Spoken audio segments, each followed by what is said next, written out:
Bountiful City Council, and it's just after 6 p.m. I'm Randy Lewis, the mayor. John Mark Knight. Chris Simonson. Gary Hill.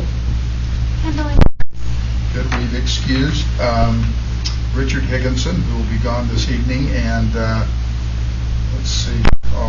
It's Beth Holbrook will be just a little late, but we'll proceed since we have a legislative quorum. We're going to turn some time over to Alan Johnson.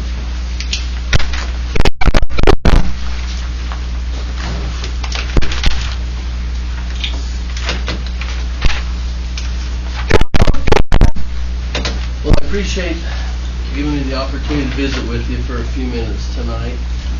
And this will be a fairly quick overview. Like I said, Luke's passing out a copy of the handout so that you can hold me to it if you want and come back and see when it comes back. Hey, Alan, also we're glad to have your Mr. Beagle here with you. We got Luke and we've got Jess. And Jess and all those who are here to observe. We're happy that you're here to be with us tonight. I didn't get a chance to thank you, and Paul Summers from the board. Yes, I do appreciate them being here. Good, thank you. And we recognize our city representative, or our local representative to the legislature, Ray Ward. Thanks, Ray, for being here. Thanks. Glad you're here. Good. Anyway, I want to go across this relatively quick. If you have any questions, I'd be glad to stop, back up, go across. I really want to make this your time to answer any questions that we may have or you may want to see with it. So I kind of tried to take an overview of what the project is. As you know, we've been dealing with, through UAMPS, building the small modular reactor up on the Idaho site, on the INL, the Idaho National Laboratory site, which is just outside of Idaho Falls. It's a big compound. They've had multiple reactors. In fact, they've got several running up there currently right now. They're not really producing power, but they're running to do testing on equipment. I mean, we were actually left to go through it, and they've actually got one reactor that's running a several hundred megawatt reactor, and what it does is it throws the neutrons out. So when they test material, I always thought, well, how do you know how the material, how do you know what it is? But they got this reactor that they supercharge with the plutonium, or not plutonium, but the uranium, excuse me, and they put it out here, and so it shows a huge amount of protons out. So they put the material in here and they bombard it with it, so they could say a whole lifetime of protons to go get. So they've got several labs running here. So up in this area, they're really prone to having it. But anyway, we'll go through here and kind of show you what we've got going on and what we're doing with it. Bear with me a little bit. I'll just kind of show you why do we need it. Now this is the chart, and I know you guys have all seen it, and I don't want to spend a whole lot of time, but just a reminder that we have loads that start up in here at 8 megawatts, drop down into the shoulder months, and then come back up in the summer. I do want to point out that this load is actually includes Air Products, which a good thing I want to talk about Air Products is there's 6 megawatt load on our system. And as we make this long-term decision, we want to make sure, does Air Products really want to be a part of it, or do we want to back it down because they may want to be something more of a market evaluation? So look, even though we've had a peak at 80 megawatts, the reality of it is the citizens or the rest of the group could be closer to 74 megawatts versus 80. Again, this is looking at the chart in a different way. This is probably every hour for the whole year. And I just drew a line across there roughly at 40 megawatts because that's a good place, just splits it in the middle. And you'll notice that in the shoulder months, our peak load hits 40 megawatts. When you get more in the summer, that's closer to what our minimum load is. So we've got to make sure that we fit resources that can fit that curve that meets what our load actually does. Again, this is a chart as you've seen again with the July, with the bottom number here showing what our generation is doing at the plant. This light blue line on the bottom is actually Air Products. So you can see when they're up and then when we're down. Again, this would be the temperature, which goes through every single day. But we're going to look specifically at just this day. You can see it's one of them. Just a high day, Air Products is up. So if we look across it, and if we was to come back in and using our existing resources that we've got, where you can see on the bottom was our hydro, which was using our average summer hydro. You've got the bottom red line, which is our San Juan resource, which is located in Farmington, New Mexico. We have 5 megawatts of San Juan that's on there. If we were to come back in and take this lighter blue and put 10 megawatts of this nuclear power in here, you see where that would fit. And then you're going to come back with our Colorado River, which is hydropower, which comes from the Glen Canyon and Flaming Gorge, which accounts for close to a little over 40% of our resources that comes from that project. You can still see the yellow there was what we would run our power plant that's located here in Bountiful to meet that peak that comes on as everybody comes home from work and the air conditioning load comes up. And then the green on top would be the pool. So this is not a representative day. This was just taking a day with what our ability to schedule and just kind of laid that out to just have an idea. So you can see, Alan, explain pool. I'm sorry, through UAMPS, when we buy power, we have power that we have purchased in advance that is guaranteed to come to Bountiful. But unfortunately, we cannot make and match every hour because we actually have to buy and sell power every single hour of every day. If we underschedule for that hour, we buy from the pool. It's through UAMPS that they buy and balance everybody's load. If we buy too much power, it sells it back. That's through the pool, it's through UAMPS. Thank you.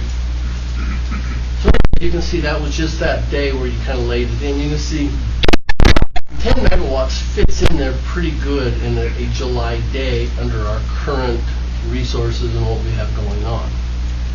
This is not taking into account what we have any future power purchases that will have expired by then.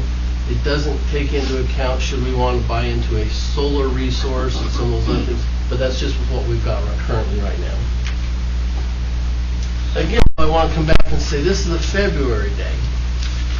And you'll notice this light blue line, how air products bounced up and down quite a bit, temperature, but you can see where the load comes through here, and my pointer isn't working on the screen down there where air products was off, just to point out in February the differences. So this would be a high day, but it would be a day in February when it was cold, but air products was down. Our Colorado River project, when we first got into it in the 60s, was back before we had air conditioning, and we have a much higher winter allotment than we do a summer allotment, which is just opposite of what our load is now. But back in the 60s, we actually had a higher winter peak than we do a summer peak.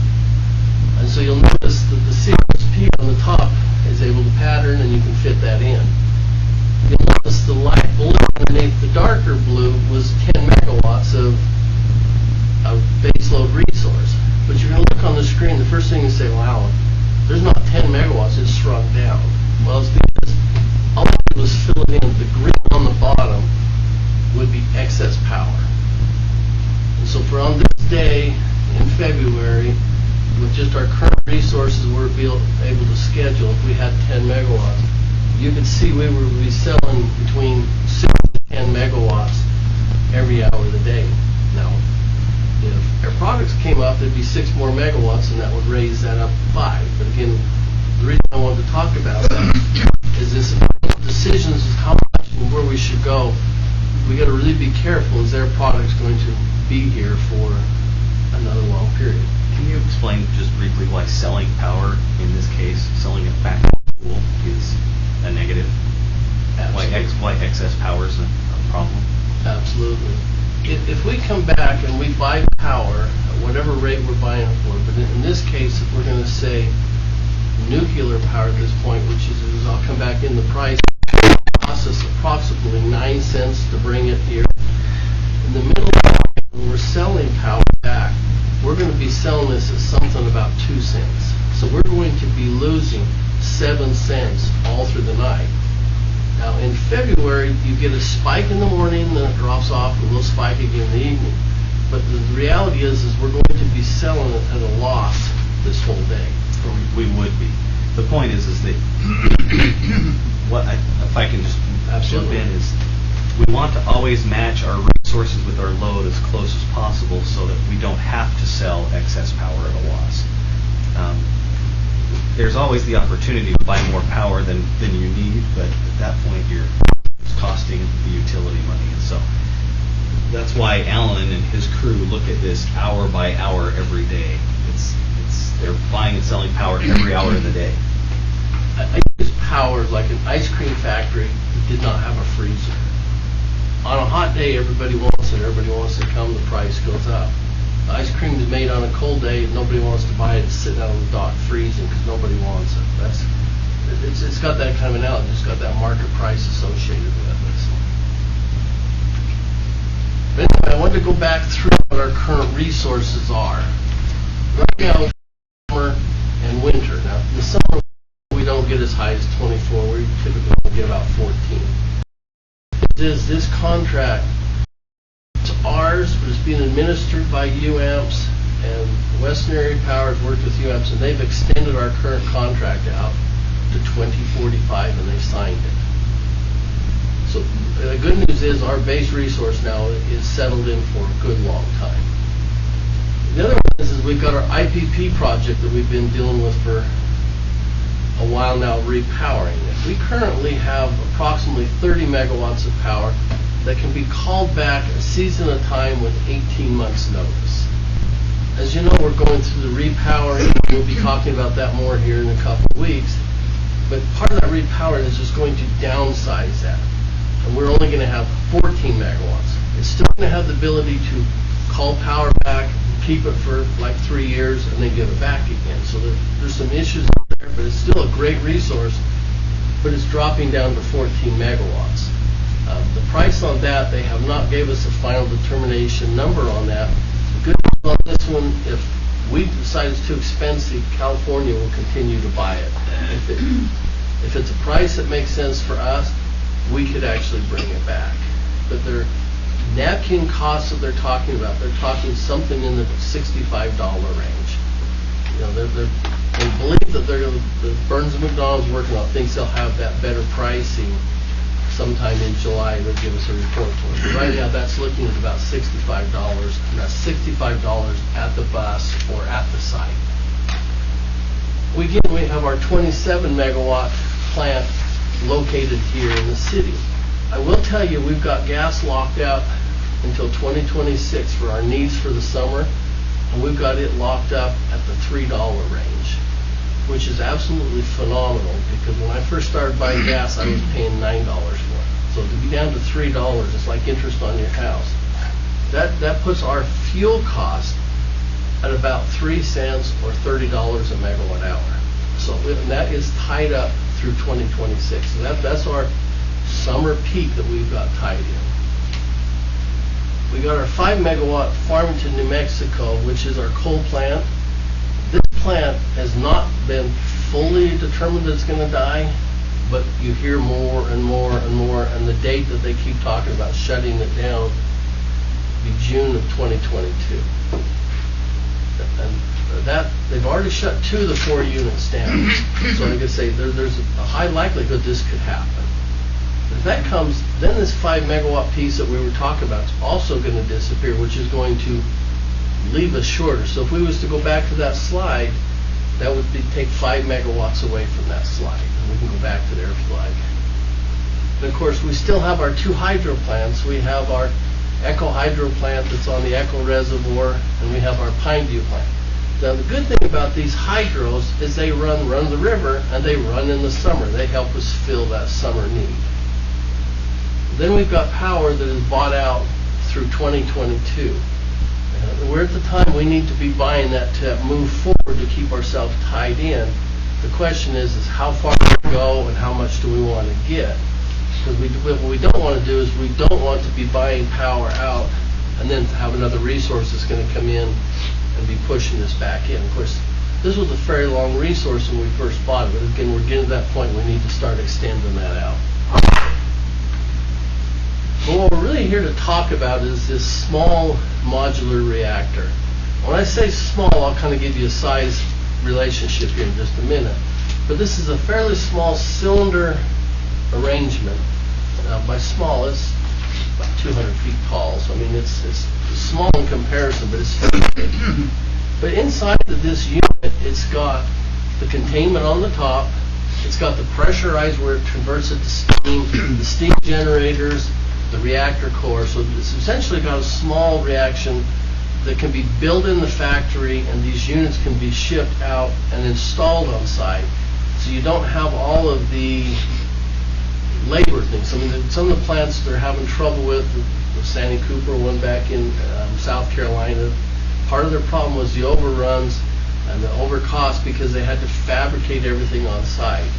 This unit is basically built in a factory, brought out and installed inside the containment unit. But to give you kind of an idea of how big this is, I have a picture of a mock-up when we went up to seeing their offices this fall. This is a mock-up of the top of it. So you can see, I mean, when I say small, it's small, but it's still a pretty decent-sized piece of equipment.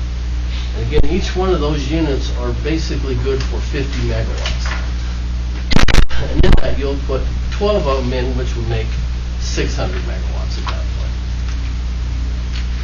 How these are done is they have what they call this reactor building. And this reactor building is basically a big swimming pool. Excuse me. So this is half of it. So back into here, you'll have 6 of these units that will be set back inside of here, inside this pool of water. And then on the other side of the building, you have them. So it'll be 12 of them. This area here is where the fuel will be going. Because once you take the fuel out, because every 2 years you have to refuel the reactors. You got to take. You don't take all of it. You take some of the core and you put them in here, and then it has to sit for 2 to 5 years before it cools down enough to go into storage. And I got a picture of what a long-term storage would be. So all this stuff is done underwater. You know, one of the things that I didn't realize when you go to a nuclear plant, you know, I'd seen the movies where everybody's wearing their raincoats. Well, all it does is keep dust off you. They basically do shielding by either thick concrete or water. Water actually will stop it. So this water is basically purified water, which stops the containment. I mean, you can actually walk right up and look right down into the side of this reaction, and you're fine. I don't want to get in it, but you can look like the water is shielding from it. So this is what the containment building looks like, the reactor building. They're proposing that this needs to be on like a roughly a 40-acre site. So you're going to see here in the middle, this is where the 12 reactors would be. You'd have generators on either side. You'd have the cooling towers off to the side. And this is where the spent fuel would go. And there's enough spot there where they could keep the fuel for the full 80 years of operation. So like I said, size-wise, 40 acres is small. And that's the 40 acres is all they have to keep secure. You know, if you go to a full-size nuclear plant, it's hundreds of acres. So your security costs are down much lower than what on this one than what it would be. Alan, do you think you could go back a slide? Maybe you're going to cover this, but just explain how this arrangement differs from a traditional nuclear power plant in terms of safety if power goes out or there's a catastrophic incident. Yeah, I have a slide on that, but Okay. I'll go back to it right now. Basically, when you start looking at this unit, this is fully self-contained. It's down in this water. If you should have something that would happen, and you'd have a total catastrophe, the reaction is going through convection. It's going to heat the water up and the steam. It's going to come up and it's going to come back down. Because the cooling is because it's sitting in this big pool of water, the case is cool. And it can sit there, and it only has water around it for a day and a half, and then it can go to air and actually contain itself inside that vessel. So if you get to a typical nuclear plant, like the one in Japan, they're continually having to bring water in, and they have pumps, they have generators to back up the pumps, and they have all this water that has to come in here to keep it cool. And like I said, the one in Japan is actually sat above ground. Of course, it got a leak. You had to spray water into it. This one here only has has to have water in it for a day and a half until it will self-cool. So basically, it will take care of itself without any valves, without human interface, with pumps outside, AC, DC. Like I say, I've got a thing back where the nuclear regulatory has accepted that back in 2012, gave them what they call the Triple Crown. I will say that the Nuclear Regulatory Commission is really excited about this. You know, one of the partnerships, and we'll brush across it, but I'll talk about it now, is through UAMPS. UAMPS has been paying, UAMPS, that means by us, been paying 25% of the cost to get this licensed. NuScale and Fluor has been paying another 25%. The Department of Energy is actually paying 50% of this. That's how excited they are for this technology. So they've actually committed to pay 50% of the cost because it's the first of a kind, all the way up through the licensing. And like I said, there's pages and pages of documentation that have sent through this unit. And like I say, everything they come, in fact, you've had the people from the Nuclear Regulatory Commission has come to several of the UAMPS meetings and their conferences and talking about how excited they are with it. One of the things, there's still a lot of things that worked out, is the Department of Energy is talking about leasing the first 2 units for 20 years so they can test it, play with it, run it, and take the power. And they're talking about paying a big portion of that first place so they can take the first 2 units. So the Department of Energy is really excited. I mean, I will say they're putting their money where their mouth is as far as coming back through there. Not to say it's still not expensive, but it's still there. And again, dry storage. Another one of the evils about nuclear that we're hearing a lot about is the long-term. And you can't dispute it. It's going to be around for a long time. But these casks are fairly safe, and they're not as big as you're thinking. I mean, like I say, they'll fit on the size of a tennis court. You know, now that'll give you 80 years worth of operation. Now, it's still a lot of waste, but it's not as big as what you would think. And basically, after this is sat in the water for 3 to 5 years, they slide them into these dry casks. As you can see, the design was got an inner shell and outer. And this is more of a realistic picture of what they look like. You see, they're pretty decent size, and they just sit there. And you've got to store them until somewhere else. All the fuel is actually owned by the federal government. You know, it gets to store it till they come up with, I'll call it like the Yucca Mountain long-term storage facility. But it's actually the federal government that owns it. Again, I've got some terms here, and I'm going to kind of grok them real quick to come back through some of these things. But again, this is basically, we're back in December 2012. They come to triple for a thing where they've got no AC or DC power, no additional water, no operator interface. So if the control room died, no water from the outside, naturally something happened to the control, I mean, it will just take care of itself. Basically, you've got some parties, which you've got Fluor, which is really big into nuclear, NuScale, and UAMPS. And Fluor is really the money portion that's backing the NuScale. I mean, NuScale was a design that was set up by Dr. Ramus out of Oregon, and like I say, but Fluor is really the one that's got the money. And so like I say, they're continuing revising it. But the one thing we've got is that they've come back and they're guaranteeing us that they will be able to put this online for $65 a megawatt hour. But they're using 2017 dollars, and this is an important distinction as we work our way back through this.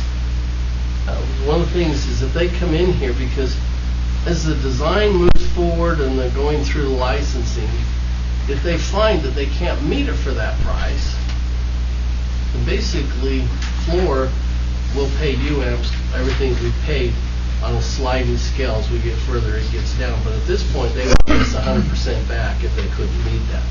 Right now, they're still saying they could meet it, and as they work through it, they get a better estimate. Well, let's just take a second and talk about what we have to do, because it's a long-term contract, but we have a couple roadblocks. off-ramps. The first off-ramp is obviously right now. Not sign the power sales contract, that means we're not off it. The second one is going to be a year from now, because through UAMPS we were concerned because we didn't have enough members, that we have set this up for $6 million, and that's all we're going to do, and that's going to give us a year to try and get some new members to get back into it. So a year from now we would have an off-ramp to get off. If we decided to stay there, the next off-ramp would be approximately a year after that, and I'll go through some of the costs that would take. The last off-ramp would be after you get the final determination on the design and you're ready to go construction. Once you pass that off-ramp, then basically there's no more off-ramps out of contract. And again, this is all going to determine on, like I say, the UAMP board having to approve it and move on each one of these steps. Of course, you're scheduled to be completed in 2027. The commercial operation is estimated to be 80 years. Just coming back to the contract, it's a take-or-pay contract, which means that we have typically on all of our contracts. The project management UAMPS group. So basically, once we have those couple of off-ramps, but from that point on, Bountiful no longer makes decisions. It would be the UAMPS group, which we would have a vote on, that would be making decisions. And again, it's approximately 80 years with time to decommission it. Okay, the big thing I wanted to talk about is the $65 in 2017 cost. Now that's at the sites. That doesn't include transmission. There may be some security costs associated with this as it comes back in. If we have a default by another member, we'd have a 25% step up on that. This is a current list of the Utah participants, and I've drawn a line through that we have 3 of them that I'm aware of. And this is not necessarily a current list, it's just the ones I know of that have decided decided not to do it. And again, we had originally signed up for 20 megawatts, which that's too much for what we needed. And so we've already told them that, the maximum we're going to be 10. So I just put that in here to let them know that we have approximately 448. So with UAMPS, it's roughly about 160 megawatts of commitment is what we have so far. This is the slide that really it helps us understand that if we get here in the middle, right up into this point, you're going to see that over probably the last 4 years, we've spent approximately $95,000. If we stay in it one more year, it's going to cost us another $100,000. This is dialed in on the fact that if we signed up for 10 megawatts. So if we decide, well, we still like it, we want to move ahead, the next off-ramp is going to cost us $1 million. So basically, we'll have close to $1.3 million 2 years from now of a commitment. If we decide to stay in up until time for construction, we would have roughly $9.5 million. Now the question you're going to ask me is, well, how are you going to fund $9.5 million? We don't have to fund the $9.5 million. Basically, we have to fund another $100,000. The next portion of it is going to be done through bonding. Although we'll be responsible for this bonding, it would be tied back into the project. Now the real thing is, we don't want to step past this point right here and go into here unless we're really pretty sure we want to move forward. Because then all those costs are going to get rolled back with the construction cost, and it'll be part of that $65 is what they're coming back. I mean, that's what this is coming back. So should Bountiful move forward, we want to do it, we're going to have, our total cost for this would be $71 million. So I mean, this is not something just to be taken lightly. This is a lot of money. And again, that $71 million would be rolled back into the construction, just like with our IPP costs. We're essentially still making payments on that, as you pay the power as it comes back through. And again, this is coming back through 2026.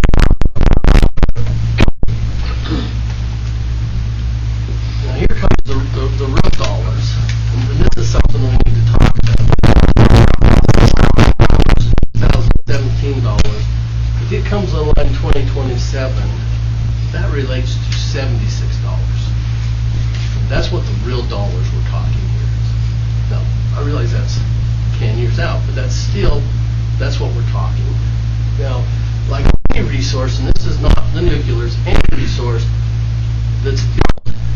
outside the city, you have to have transmission to get it here. Basically, this is what they call a pancake rate, because it's going to have to come through two entities. So it's probably going to be a little higher than our typical. So what I have used is 6% losses, which is fairly typical. So basically, I took $76, divided by 94, and said it's going to cost us $80.85, because we have to give 6% of that energy to whoever we're transporting it in. Again, same as any other resource, but that's what it is. Our transmission, right now, our current rate for everything that we bring in costs us another $7.66 for transmission. It costs us $1 for scheduling for them to schedule it in. We have to have servers that we have to pay Rocky Mountain because this unit could trip off. So basically, we're talking the delivered price to Bountiful using this estimated cost, using today's cost, is $90.41. I mean, that's. And again, so I just basically took a thing of basically saying, if San Juan was to shut down and we replaced it with, this is just 5 megawatts, that in 2027 we would have to have approximately 8% increase overall just to fund the difference of what San Juan's cost is versus 5 megawatts in the nuclear. And my last statement is, the question is, what is power going to be 10 years from now? What's it going to be 30 years from now? If all power is 6 years, 70 cents, that's a great thing. Today, it's a big number. Like I said, that was my last cough. I want to turn to questions, and I know I've run over, and I apologize for that.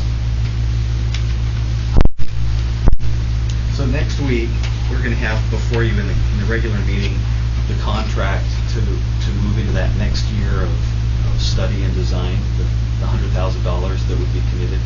That's included in the budget. No rate increases necessary or anything like that for it. We wanted to just remind you of what this technology is and why we're at this stage, and before you sign the contract, if that's what you choose to do next week. So, but staff's recommendation is that we continue down the path of developing this resource. Thank you, Alan. There's a lot of work putting that all together. Thank you. It's a little complicated, and we're really smart. I appreciate it. We appreciate it. Okay, Gary, we'll turn some time over to you now. I think I may sit up here.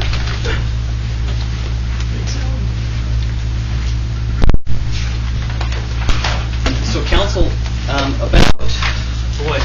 for more than 3 years now, we've been having conversations with the county about the need to replace the current library branch here in South Davis.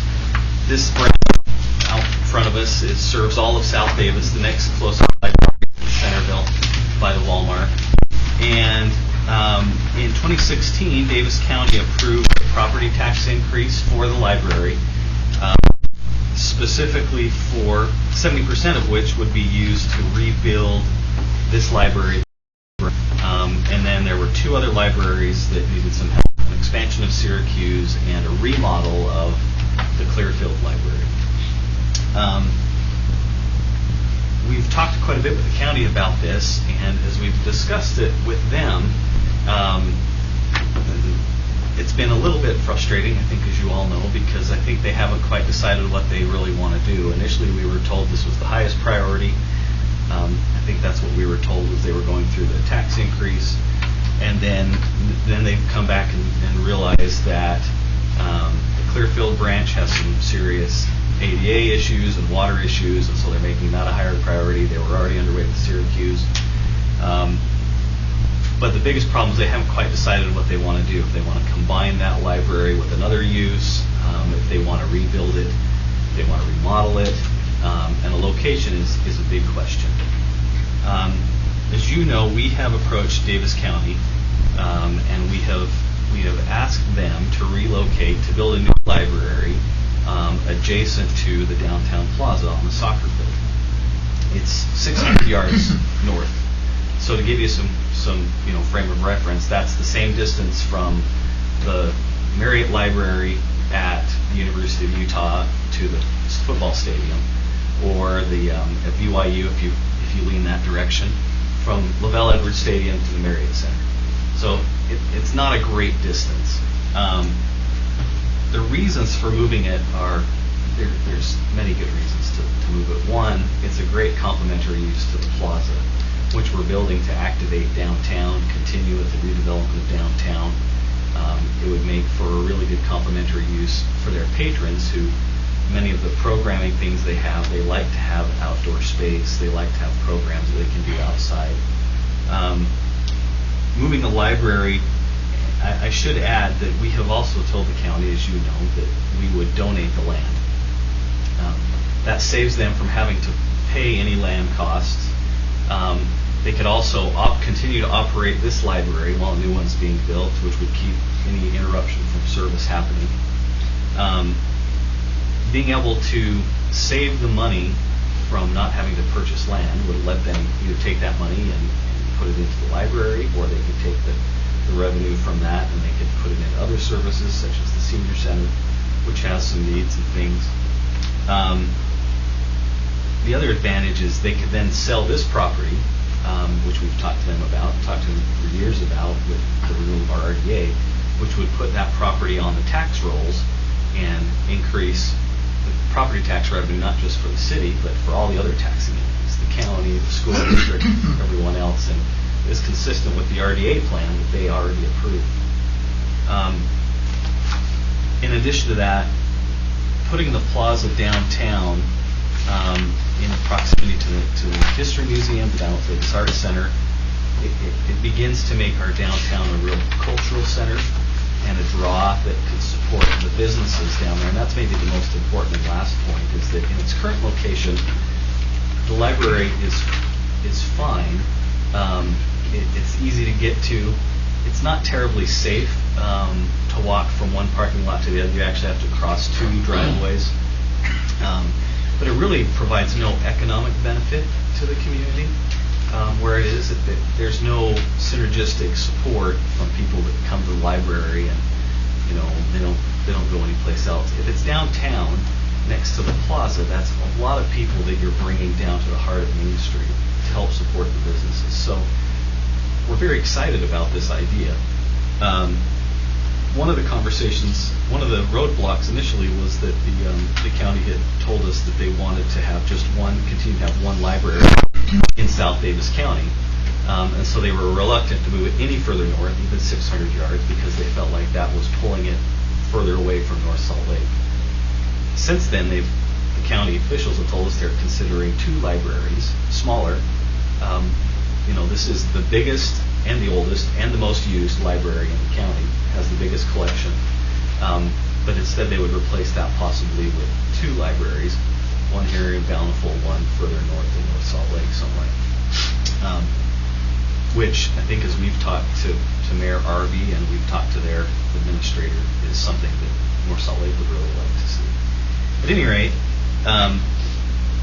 that's the conversation we've been having. I think the purpose of this work session is to talk strategies with the council and how we can move forward from here. One last note.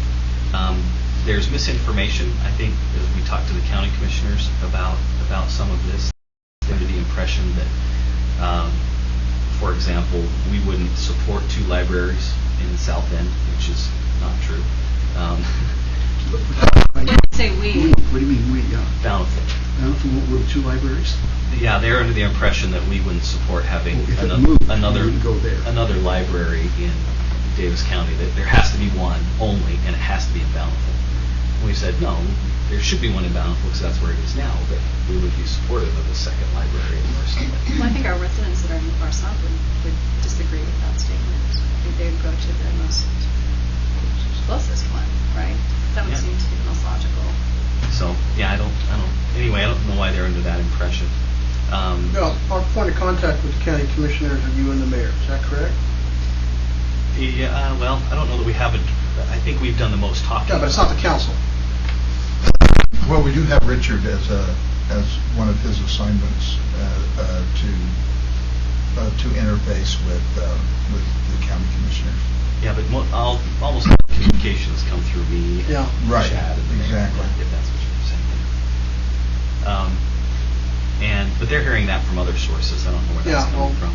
we need to make sure that when they come to a credible Bountiful source, that they get the correct answer. The other is that, they're under the impression that our residents would like a new library. They just want a remodeled library here. I think that's based on what we were told the other day on a phone call of about 10 people that called there. and told Yeah. us. I was told there was a survey, actually, Gary, by one of the commissioners. They did a survey here, and people didn't really want a new library. The library director told us it was 10 phone calls. she Yeah, and received. I haven't heard that, but is this a place to use our Qualtrics to gain statistical support? Well, there's the question now, council. That's kind of the background, and we think what we want to do, and I think you wanted to have a work session time to talk about how we move forward from here. Well, we've been here, we've been at this point that you're describing, we've been here for a while. Okay. Now, what you had told us is that the library board moves very slowly, and the county commissioners don't necessarily. And then there's an election coming up, and we're changing a couple of county commissioners. What effect does that have on the decision? Is the decision going to be made before? I mean, is it forthcoming right now from the county, or they're just going to make it on their timetable?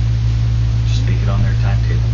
You don't see any chance that decision would be made before the next election, right? No. You don't expect that? I don't expect that because and Mayor might know more than this than I do, but I know that they're just about to start construction on the Syracuse branch, and they haven't even started the design of the remodel of the Syracuse branch, and so those are their two higher priorities. Excuse me, Clearfield, yeah. So there's not a lot of pressure on them to make a decision soon from internally. I think maybe we all got an email from our representative, Ray Ward, just encouraging us about the library and making sure that we are speaking to those who are going to be elected about the library, and to have all of us have the right talking points, which I think we have in a really nice outline that Gary's provided for us. Any comments from you? No, I think during an election is the time to go speak with the people who are running for the office. They have a thing, but hopefully to make them aware of our issue and of our desires before they get in office, so they'll know about it. I think that'll be helpful later if we communicate clearly now. I think it's important that we have your support, and we really appreciate your support on this issue, because that voice is an important voice for us. So I've spoken to Bob Singleton about it, and he's running a campaign, so he's a little cautious, but he is well aware of the situation. So Good. I visited with him too, but I haven't visited with anybody in Section B. yeah, I think it's probably going to be kind of a wait and see how the primary shakes out before right. that kind of gets into full swing. Posting, I think, on more general issues, and I don't know. We'll see. What about the question about Qualtrics? Is there a reason to use Qualtrics to talk about this and to have? My feeling is we have some citizens which will really help, like Jana Monson and others, Tammy from Over the Moon and so forth, that have wanted to be involved and are now wanting to be more involved than ever. I think having citizens groups or a citizen group that that helps the organization here, helps the city. This issue would be really helpful, but it'd be really powerful if we had what I would expect would be a huge amount of support in Bountiful for what we're trying to get done. And we're the second largest, again, city out of the 15 cities that we have in Davis County, and we cannot let this library fail. So just to put this out there, one of the things that I heard is that there is a little bit of concern about the fact that Bountiful residents don't seem to have much taste for doing a full build, kind of similar to what Gary was referring to in terms of they would just prefer to see it remodeled. And they don't want to have controversy. Is that a delicate enough way to say it? You mean the county? The county. Oh, sure, well. And so that's definitely Well, I think disincentivizes them to hustle with that decision. I there's think. probably a perception from the county that our residents are not interested in spending money for things. That's what was conveyed to me. Yeah. I think that there's a perception there, and I think the residents, and I think we have residents who would be concerned that a new library would mean a tax increase. So to answer your Qualtrics question, a lot would depend on how well the questions are asked and how informed people are before they make decisions. Right. We know how challenging it can be to get correct information out there. But the good news is we could, with Qualtrics, we've got the vehicle to begin having that conversation if we want to do something else. I'd like to see a Qualtrics survey, so that if we do have a citizens committee, that we give them some ammunition to work with. I do wonder about timing though, because since we don't really know when the county is making their decision, we're expecting it to be after the election.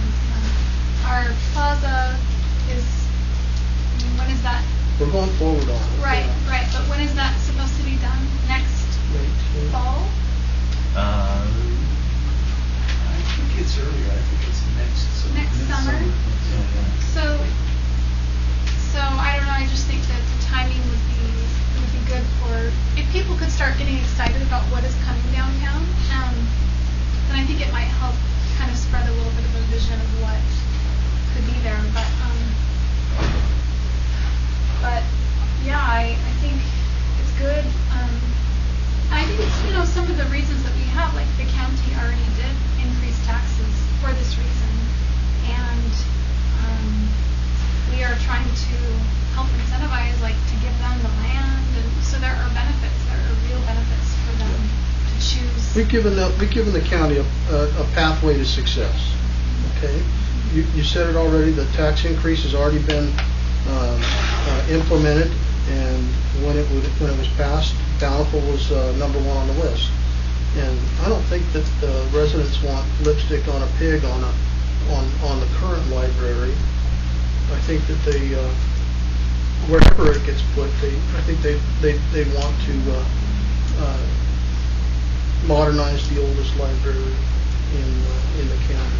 Modernize it versus build new. You have to be careful how you. Okay, I'm sorry. To replace it, and then take that valuable property to pay for the construction of the new library.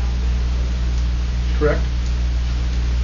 On paper, that would be Yeah, the way. paper. I think That pencils out real well. I think the challenge is actually convincing, getting all the residents on board and not having that, still that negative connotation. I've spoken to a lot of homeschoolers. They love this library. Yeah. And they're totally behind it. Totally behind it. I've talked to a number of residents, in fact, who've come to my home when they heard about this, and have come to my home and said, I haven't had one negative. We have one negative. And I says, look at Creekside Plaza, what happened there, and how we love this place. I says, downtown, we're going to have another beautiful plaza. And having that library right there, next to that plaza, that's going to be such a draw for people to come downtown. And I have not one negative about having the not one. So it's a good time for education. It's a good time for spreading the word about what it could be, talking to the possible commissioners, talking to the public. Well, I talked to Randy Elliott, who's a good friend of mine, and he said, Chris, I've been bombarded. What are you guys doing? And so he's hearing from Bountiful residents that we want a new library. We want it down in the plaza. My question, Gary, if I could ask, what is the value of that piece of property there that we'll give them? Don't know off the top of my head. I mean, to me, that's a point. If we're giving them $1 million with the property they don't have to buy, Yeah, absolutely. I mean, that's a lot of money. They're not going to have to buy that property. We are giving them It's probably pretty close to $1 million worth of based on- property, then which could be used for that library or for other areas. That if I don't know of another city that would be willing to give a piece of property downtown with that much money to the county to have something built. It's a big incentive, yeah. And it's an incentive. And like I said, the county's got an asset right over They here. don't have it yet. They don't have it yet, but they're going to buy some. And the county's got an asset that's valuable right here. It can be sold, and the monies can be used to build that new library. Did they make a determination as to the senior center library combo? So I that's think- still part of the I think- equation. Yeah. So there could be a bit of a It's still, I mean, I think it's challenge. still a thought. I don't know that it would probably be done in stages, at least according to I Brett. think- But we have a couple of people on the board as well, we have a new board chair. I'm not talking about Chris, I'm talking about the board itself, is Eric Craythorne from West Point. His wife is the chairman now of that. And we have Claudette Eastman from Bountiful that is on the board. And I know that I have visited with her here, and she's for it. In the end, the commissioners are going to be the ones that make that decision, regardless of, those opinions and that. But I think the interesting thing is to have such an inexperienced commission, which we're going to have a commissioner that's not very experienced and two that have no experience. I wish that we could have the ones that have experience now make the decision before it all ends. But that's maybe a little pie in the sky. That's true. So. Well, the thing that the commissioners need to understand is that their constituents are the same, or their constituents are our constituents. They're the same people. It's not like it's two competing interests. If you're a county resident and you live inside of Bountiful, you're a Bountiful resident and a county resident. So I don't like it when they think it's an adversarial type relationship, because it's not. I think we're trying to find a solution that works for them as well as us.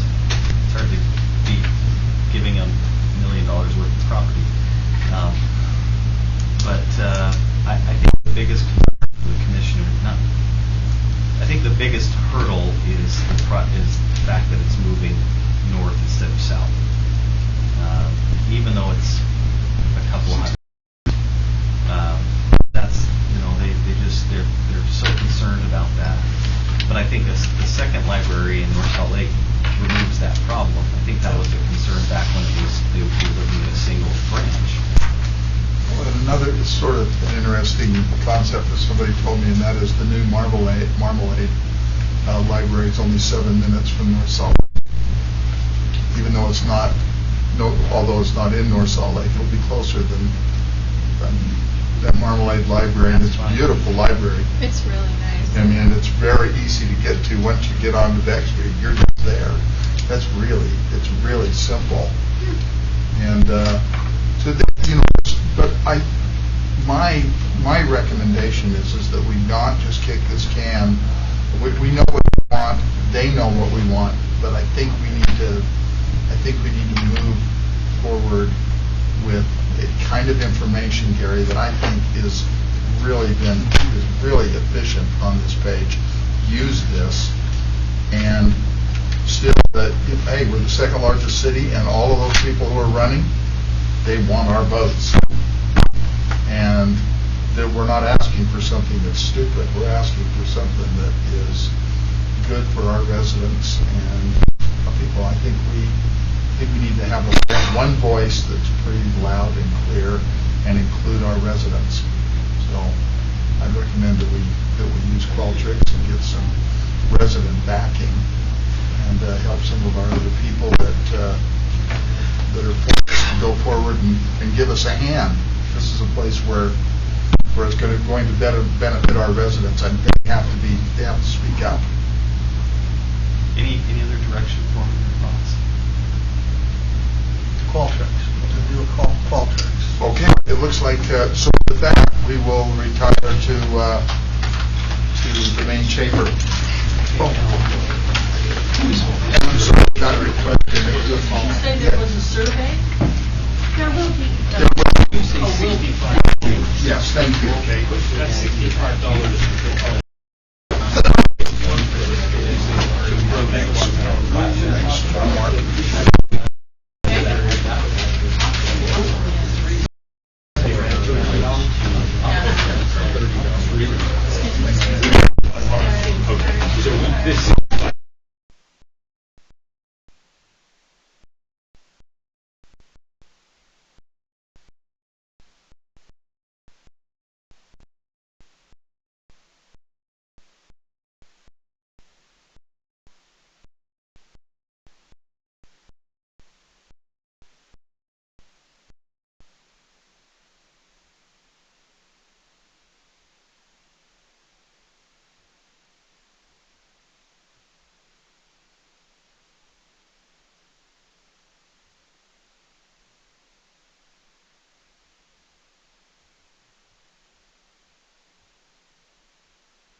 I know, my boyfriend's watching.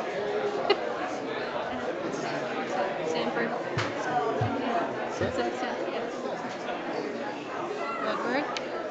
Bloodworth? No. Oh, how funny. Yeah, it's an unusual name, but how funny. It would be very coincidental. And be like, really? Oh, he's a little bit older. Yes.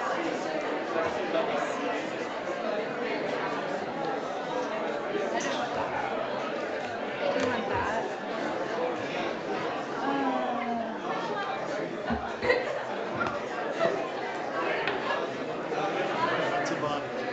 It is warm in here. Do you have something air to on? do when I get up in the morning. Jason, Oh my Jason God. Krause here? Jason Krause? Oh, there you are. Thanks, Minister. Thank you. Well, let's see.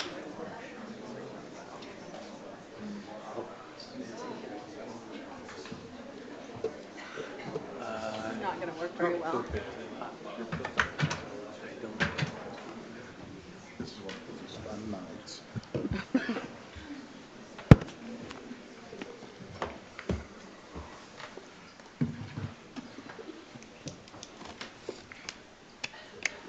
This is a great sight. Welcome to Bountiful City Council, Tuesday, May 8, 2018.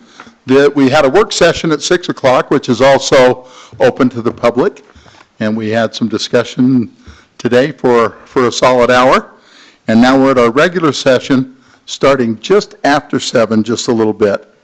We welcome our city council members here, and we excuse Richard Higginson, who was away. We appreciate all of you being here. This is such a fun night for us. This is really one of the most fun nights of the whole year when we have so many of you students from Bountiful and Viewmont, and we just get to honor you for all the great things that you've done. And we really are happy that you're here. So we're going to start by having a Pledge of Allegiance, and we've asked Shay Smith if he would come and lead us in the Pledge of Allegiance. Shay volunteered as soon as I said, is anybody a scout? And he put his hand up, and it was true. So, all right, please rise for the Pledge of Allegiance and repeat after me. I pledge allegiance to the flag of the United States of America and to the republic for which it stands, one nation, under God, indivisible, with liberty and justice for all.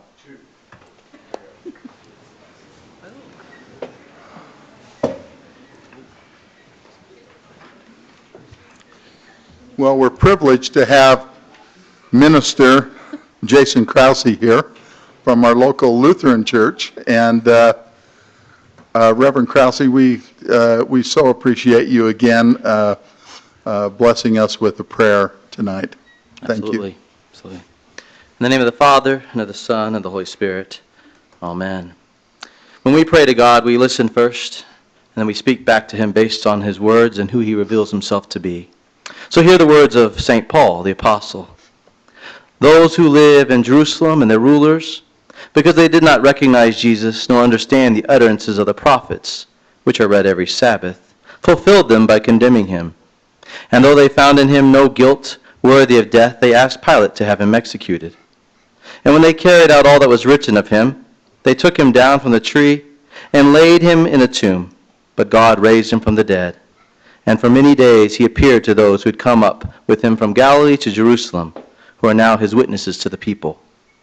Let it be known to you, therefore, brothers, that through this man forgiveness of sins is proclaimed to you, and by him everyone who believes is freed from everything from which you could not be freed by the law of Moses. Let us pray. Heavenly Father, Almighty God, during this Easter season, in raising Jesus from the dead, you testify to who you are, Lord over all universes, whose power is greater than the laws of physics, and to whom all authorities and powers must answer. Since we have not always recognized you rightly, but in our sin have opposed your authority and sought to do whatever we wanted, forgive us.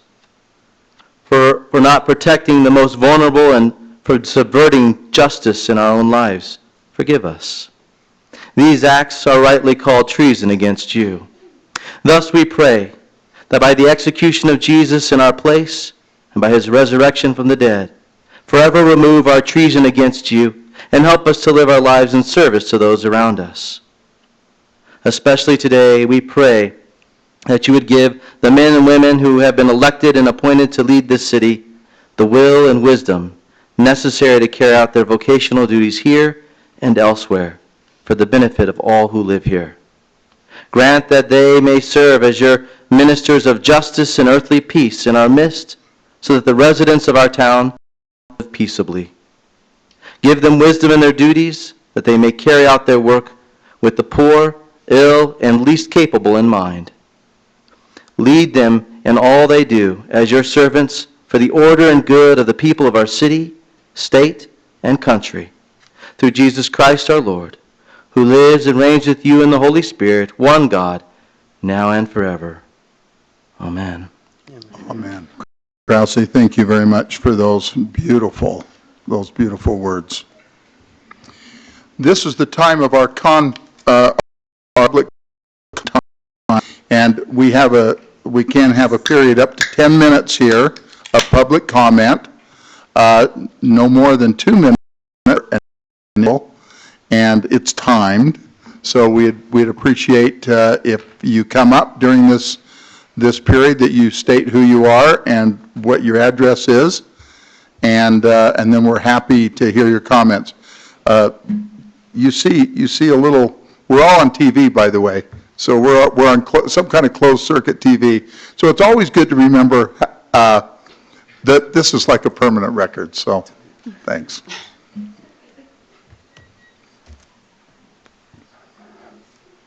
My name is Joe Norby. I live on 400 East, 1946 South 400 East. I'm not sure if you're aware of the area. It comes from South Davis Boulevard down to 1800 South. South Davis Boulevard will actually intersect with 1800 South, but for some reason everybody seems to think that our street is the freeway. And we've made in the neighborhood several comments to the police. I know the police have done a great job in patrolling it as much as they can. Unfortunately, speeds have not reduced in the area, even during school hours.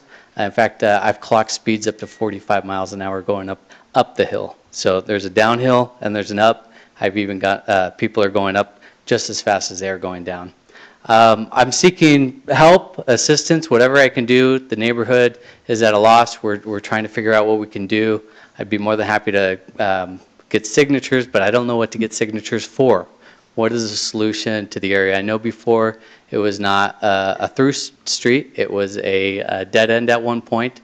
It became a through street, and I think everybody sees this as an opportunity to go fast.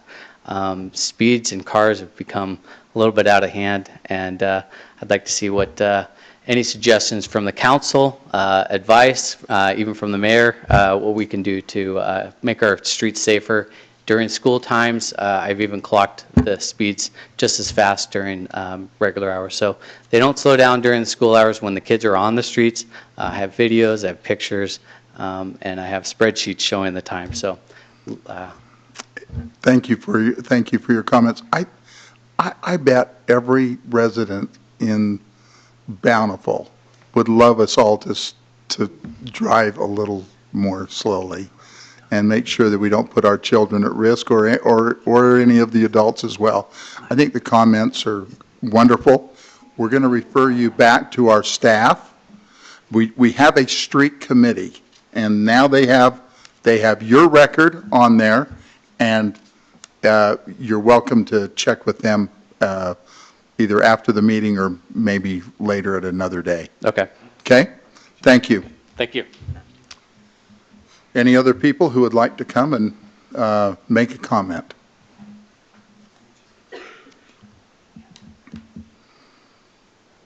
Okay, we will close the comment period, and we'll look for an approval. Thank you.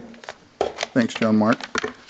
We'll look for approval of minutes for our previous meetings. These include the City Council of March 27th, 2018, our Public Safety Budget Committee, Parks, Recreation, and Arts Budget Committee, Finance and Administrative Budget Committees, Power Fund Budget Committee, Streets and Sanitation Budget Committee, Water Fund Budget Committee. Mr. Mayor, I'd like to move that we approve those minutes. Second? Any further discussion? All in favor? Aye. Any opposed? And those minutes are approved. Thank you. And we'll ask for a Bountiful City Youth Council report, Kendallin. Great. Maria and Lucy are here. This is Lucy Ward and Maria Jacobs.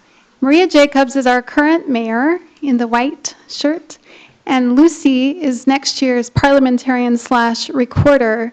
These girls are amazing. We're so lucky to have them. I asked them to just kind of give us an update of what's going on with BCYC and also to just give us a little brief overview of what we do, what BCYC is. So, first of all, where are you girls, what school do you go to? We both go to Bountiful High. You do? Well, Kendall, and she's of Viewmont.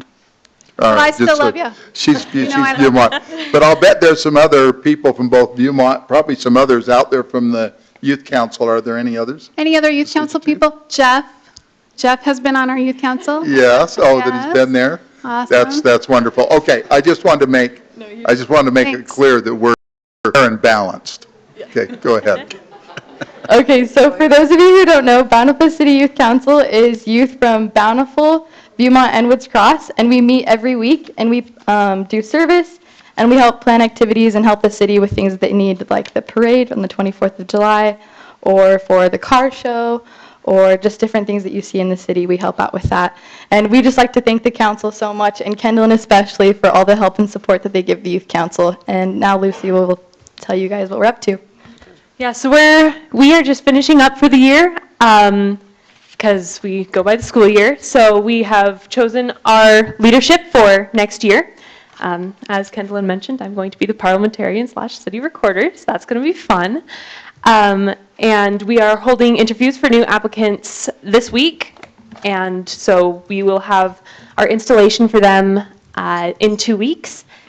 And then we're going to have one last hurrah and welcoming our new members in a graffiti cleanup activity at the end of May. And that's what we're up to. Thank you so much. You guys are awesome.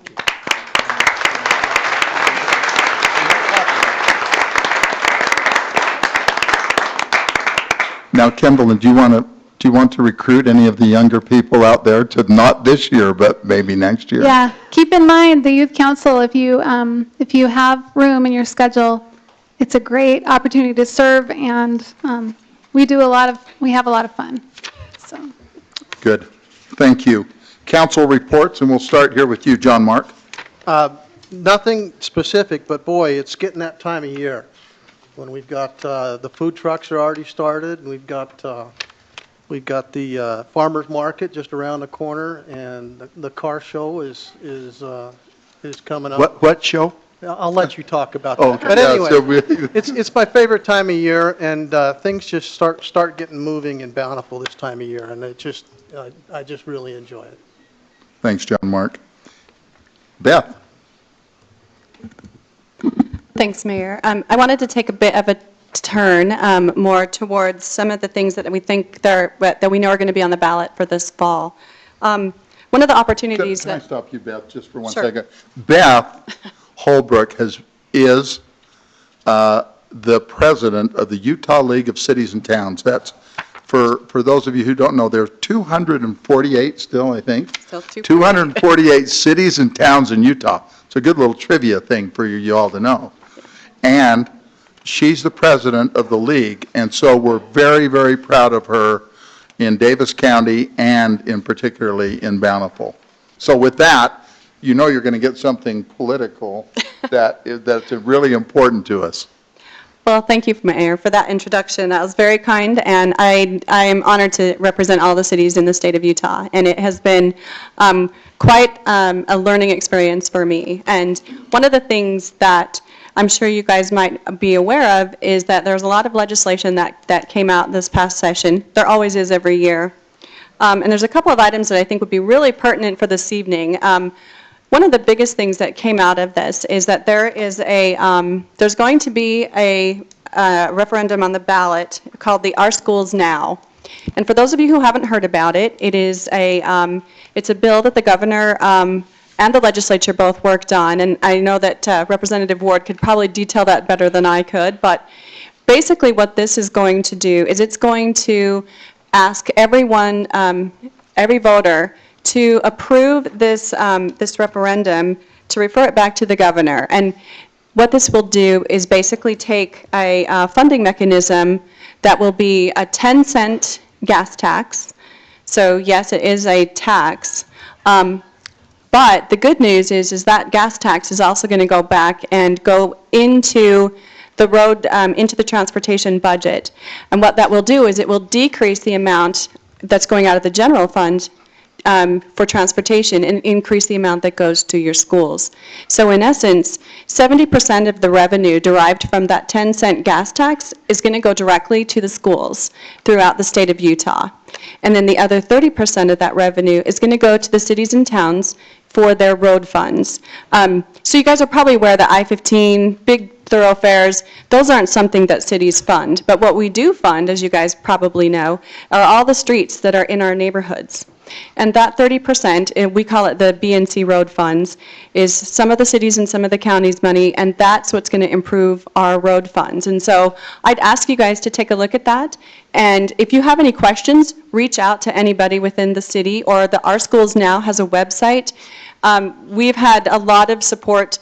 This is originally from Envision 2020.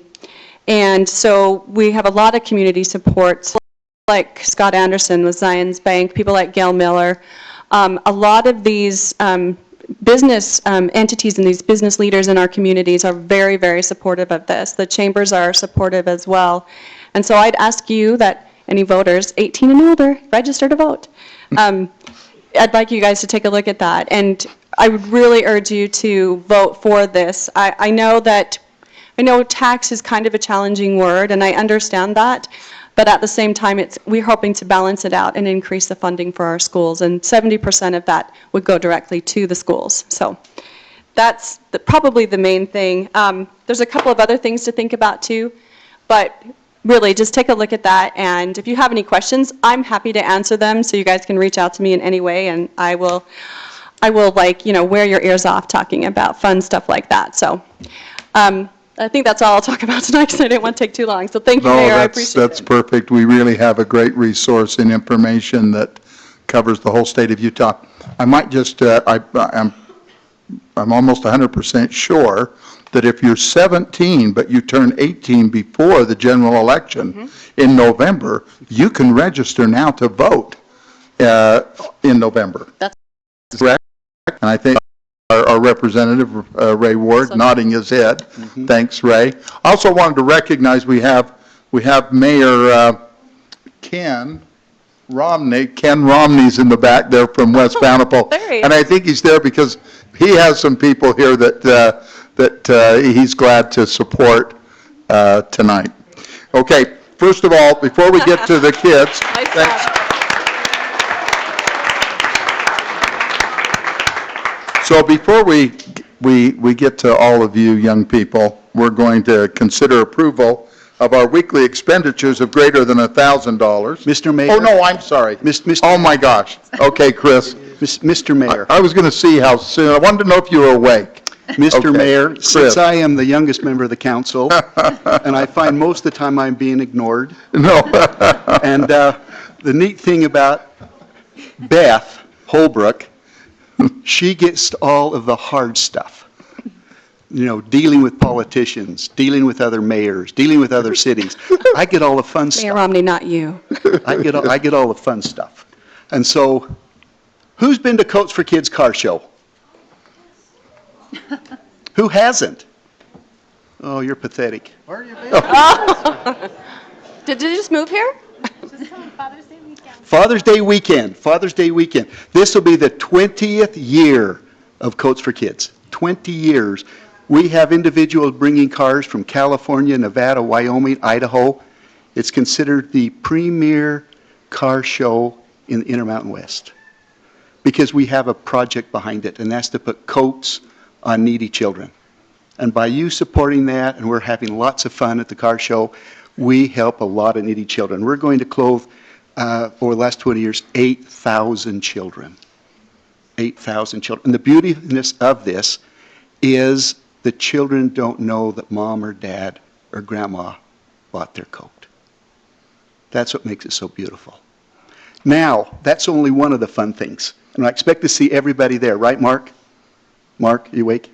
Yeah, I'm awake. Well, I expect to see everybody there this year because it's going to be a great celebration. We're going to have lots of fun. 2 days, Friday downtown Bountiful, which is just a wonderful street party, and Saturday over in the park where it's kind of quieter. We see the cars. Just one quick note. 2 years ago, I got a phone call 2 days after the car show, and a fellow that received an award had died 2 days after the car show. And his son asked if I would come to the funeral. And I said, sure. I went to the viewing, and here the individual was sitting in his casket holding his award. Oh, boy. His son said that meant more to him than anything, to have received an award 2 days before he had a stroke and died. So there's so many fun things. But now also we have what's called Music in the Park, our concert series starting. Music in the Park. It's wonderful. Starts on June 22nd with Bountiful's Got Talent. We're going to rely on talent from our city to perform Bountiful's Got Talent. It's going to be a wonderful. And where is that? It's in the 4th North Park, there by the stadium. We have a pavilion on the west side. And that'll be then June 22nd, the 29th, July 6th, all the way through the 24th. And the Chris, how much cost is that? You know what?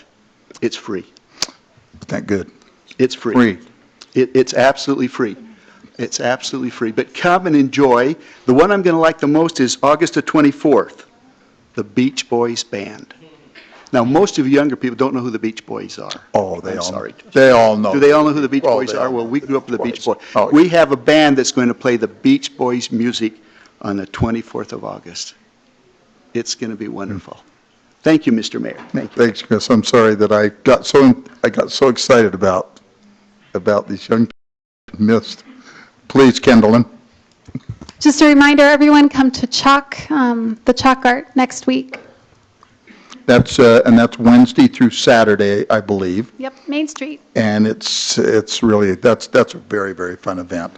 Okay, I'll get back to consider approval of weekly expenditures greater than $1,000 paid April 2nd, 4th, 9th, 16th, and 23rd of 2018, and the March 2018 financial report.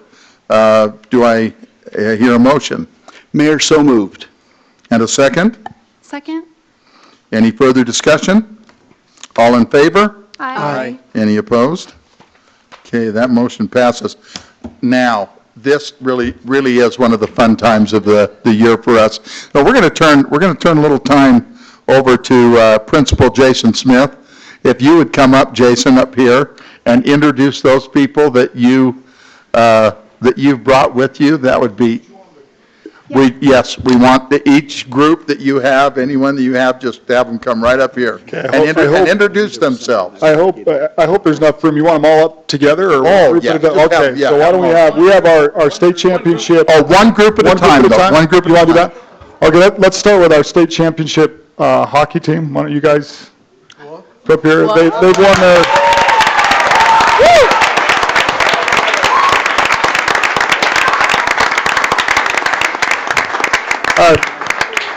These guys have won, and you guys can correct me if I'm wrong, 3 out of the last 5 state championships. This is their 5th overall in the team's history.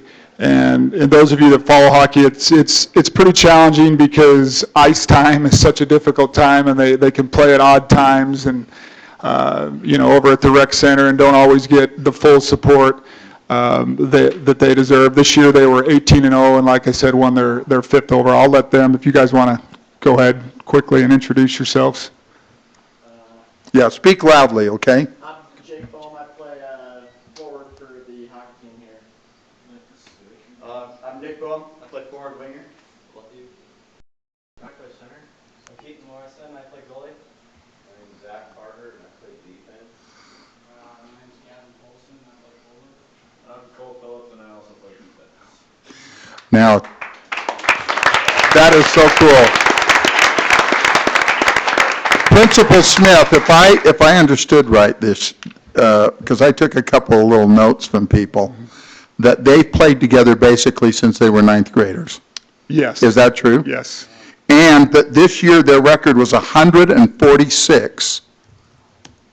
That's how they outscored their. Oh, they outscored their opponents 146 to 17. Whoa. That's how good they are.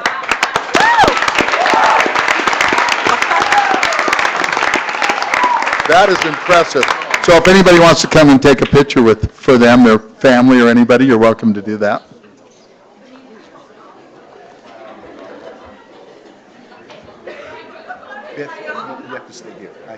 saw you wanted to go down and get a I wasn't getting up, sorry. I thought you were. To get a Nope, picture with the... I was just laying back.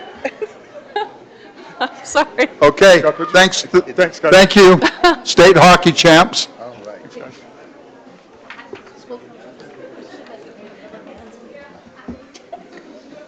I'd also like to invite up our state championship wrestling team, those members that are here.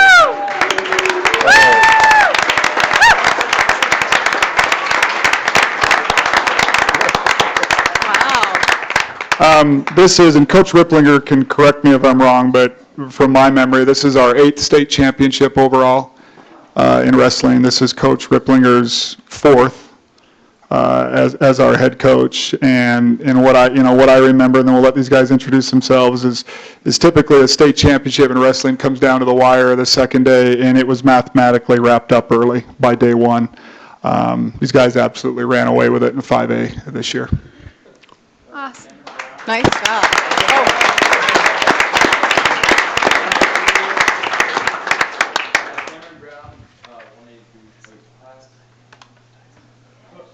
Nice and loud, young man.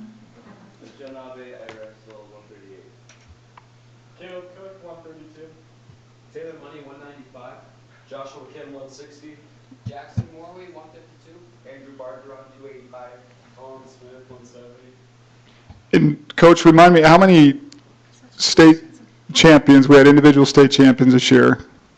3 individual state champs, 2 of them right there, Colin Smith and Andrew Bargeron.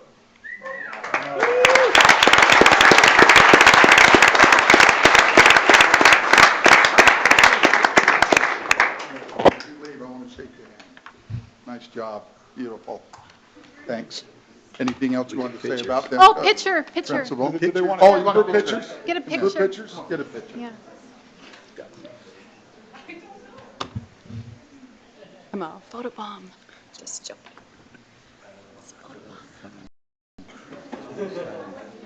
All right. All right. Again. Appreciate it, guys.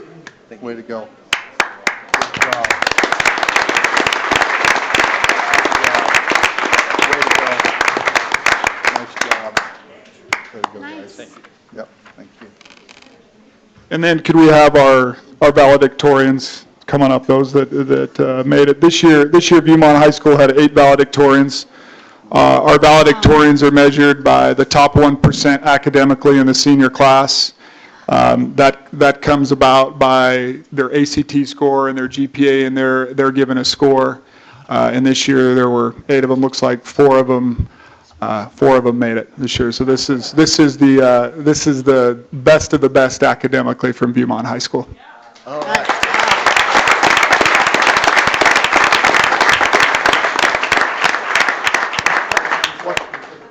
Why don't you guys introduce yourselves real quick? I'm Samuel Lawson. I'm Josh Pitt. I'm Josh Kim. I am the Walrus. No, actually,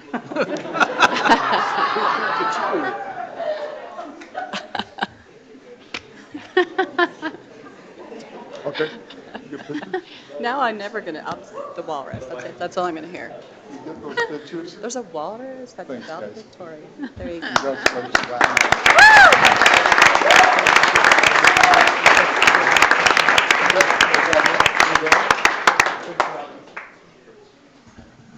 Thanks, Principal Smith. We really appreciate you being here.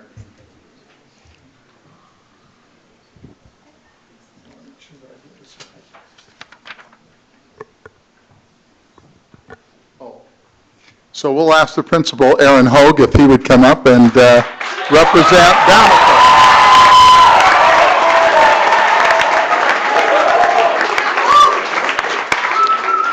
Thank you. It's nice to be before you today. I feel really privileged to be here because I'm the principal, but I live in Viewmont boundaries and know lots of these young people. Mayor and City Council, we have some great people to present to you tonight. We want to start with our academic all-state. Will they come forward? All of our academic all-state.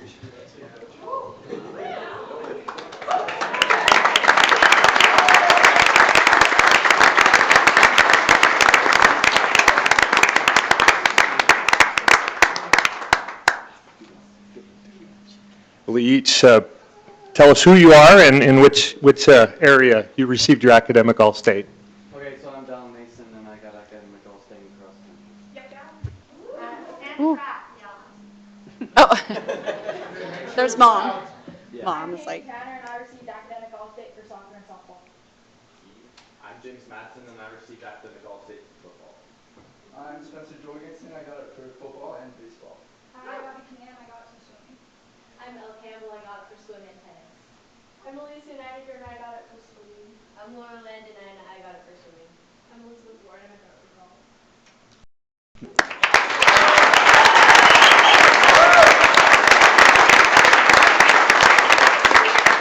Elizabeth, will you announce what happened today in region in golf? We took region.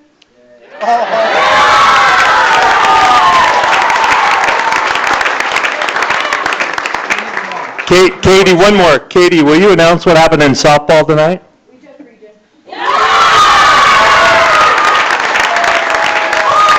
Okay, so what was the score? The final score against Fox Elder was 8-2. Wonderful. And what did you shoot today? 82, and where were you playing today? Snyder's Bluff. Snyder's Bluff, that's awesome, that's awesome, at 82. Huh? Oh my gosh, that is just awesome. So did you get some pictures? Okay.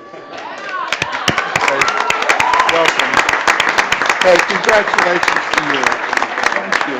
Congratulations to you. Congratulations. Congratulations on that. I love that. That's just so perfect. Thanks for coming.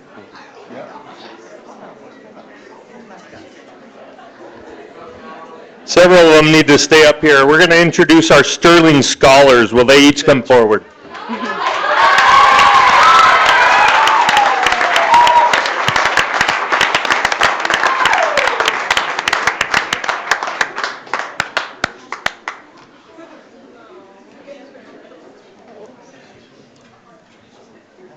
So again, if you'll tell us who you are and in which area. My name is Michael Childs, and I'm the Sterling Scholar for Computer Tech. Nice. I'm Shannon Murray, and I was a Sterling Scholar for art. I'm Callie Breckenridge, and I was a Sterling Scholar for dance. I'm Gabby Eyring, and I'm a Sterling Scholar for world languages. I'm Laura Landon, and I was a Sterling Scholar for math. I'm Jeff Wilson, I was a Sterling Scholar for social sciences. I'm James Matson, and I was the English Sterling Scholar. I'm Maria Jacobs, and I was the state winner for family and consumer sciences.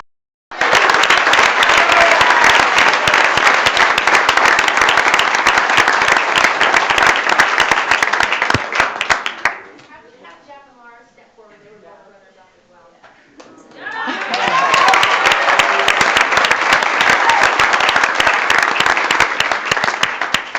You guys are awesome. Thank you. You're so awesome. Thank you. Thank you. Congratulations. Way to go. Congratulations. Oh, you're so smart. Okay. Thanks. We're going to keep going in that vein. We're going to talk about our state winners in the Academic Olympiad. Will you please come forward?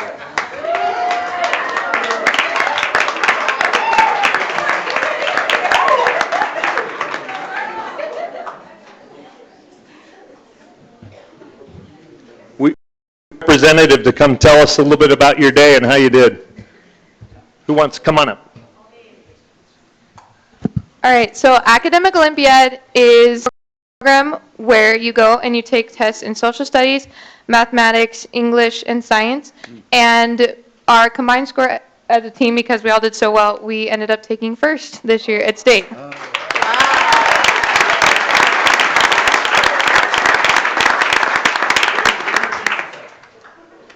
I'm Nathan Jensen, first alternate and world support. Gabby Eyring. Laura Landon. Alicia Nidiger. Jacob Lillianquist.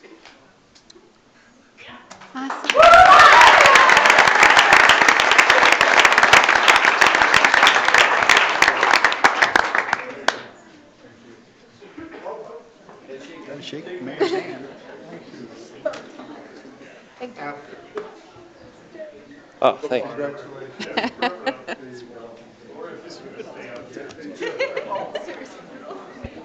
We also want to introduce to you tonight 5 finalists for the National Merit Scholarship. Really impressive to have 5. Will they come forward?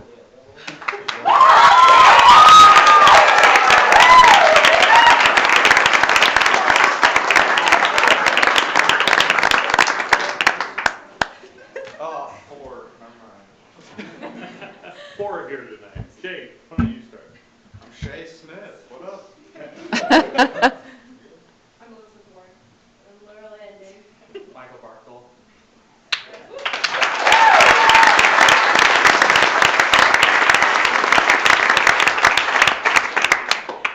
Thanks again, Shay. Yeah, thank Thanks you. for tonight.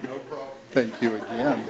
Thank you again. And maybe not, I haven't gotten Judge to shake your hand. All right, we have 2 big groups we're going to introduce to you tonight. First, we want to introduce to you our state champion cheerleaders.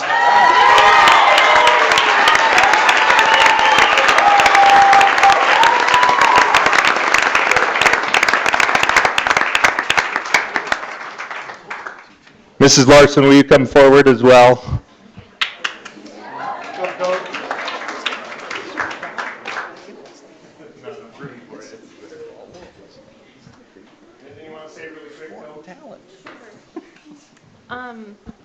So this is my 3rd year coaching these girls. So my seniors that I started, well, my sophomores that I started with are now seniors. Our first year, we took 1 routine in first place at state. Our second year, we took 2. This year, we took 4. So we're pretty excited.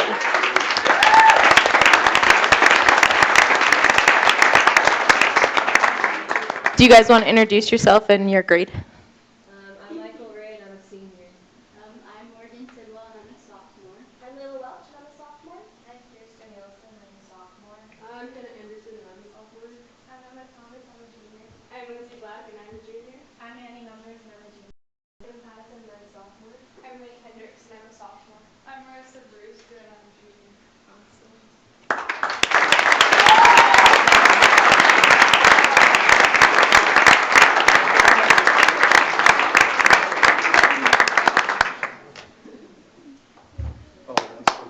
Congratulations to you.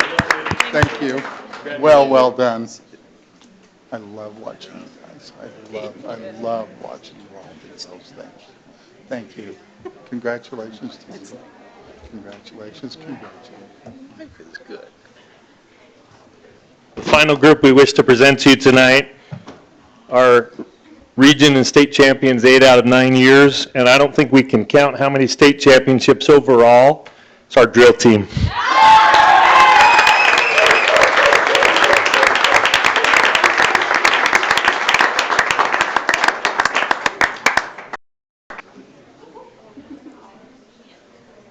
The head coach is not here tonight, but we have our assistants here, Hannah and Bree. See, did I see you? There you are. Come up. Come on. Spread them out. Yeah, spread them out.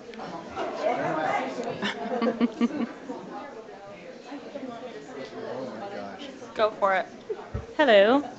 So my name is Bree Miller, and this is Hannah Duran. We're the assistant coaches. Our head coach is Kelly Briggs. And this was our first year coaching, and our girls did amazing. They took first in all 3 categories at our region competition, and they also took first in all 3 categories at our state competition. So they did amazing, swept the whole thing. So we're really proud of them.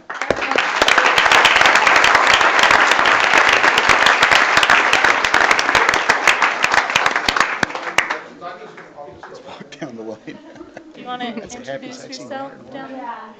Okay, my name is Callie. I'm a 4th year senior. I'm the president of the team and 3 years on the all-state drill team. I'm Ashley St. John and I'm a first year freshman. Yeah, well, we'll hold the clap till after. Just roll quick. My name's Elle Hines and I'm a first year sophomore. I'm Maddie Jordan and I'm a first year sophomore. Monica Crowell, first year sophomore. Jenny Cruz, second year junior. Anna Cruz, second year sophomore. Maybe Auger, second year junior. Nikki Jones, third year senior. Carly Ludwig, second year junior. Sarah Hawes, fourth-year senior and second-year all-school. Danny Bailey, first-year freshman. Callie Rourke, first-year junior. Peyton Singleton, second-year junior. Sydney Peck, third-year junior. Olivia Debbie, first-year sophomore. Charlie Bendick, first-year junior. Caitlin McGuire, first-year junior. Alex Leishman, third-year senior. Kenna Short, third-year senior. Akiri Aronson, first-year sophomore. Annie Merrill, third-year junior, the secretary.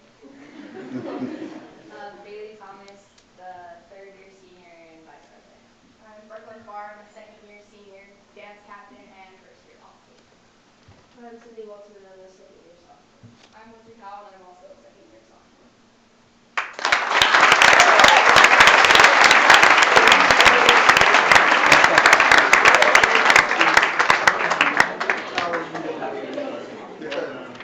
Hi. How are you all doing? Oh, I love watching you girls. Thank you so much. And I won third place at drill down at region last year. Thank you very much. I dropped. I also did it. Thank you.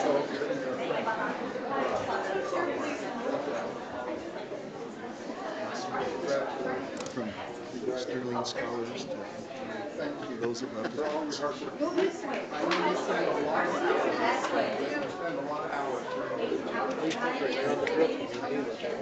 Apparently, that's what. Mayor, just for the record, too, my assistant reminded me the National Merit Scholars, to have 5 of them, top 1.5% in the nation. 5 of them. Really impressive. Wow. That's really good.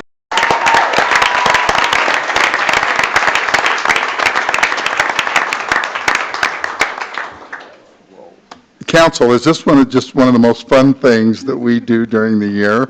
I love it. Aren't you just amazed at our young people? John Mark, isn't this so fun? Yeah, it's wonderful. Yeah. Any of you want to say anything? Mayor, next year I'd like to be able to shake the hands. Yeah, okay. I think you guys did amazing, and I'm just like so impressed with all of your enthusiasm, and you're just coming out here and celebrating each other as well. So, hey, I'm thrilled, and I'm just going to say congratulations to yourselves. Give each other a hand. You guys are awesome.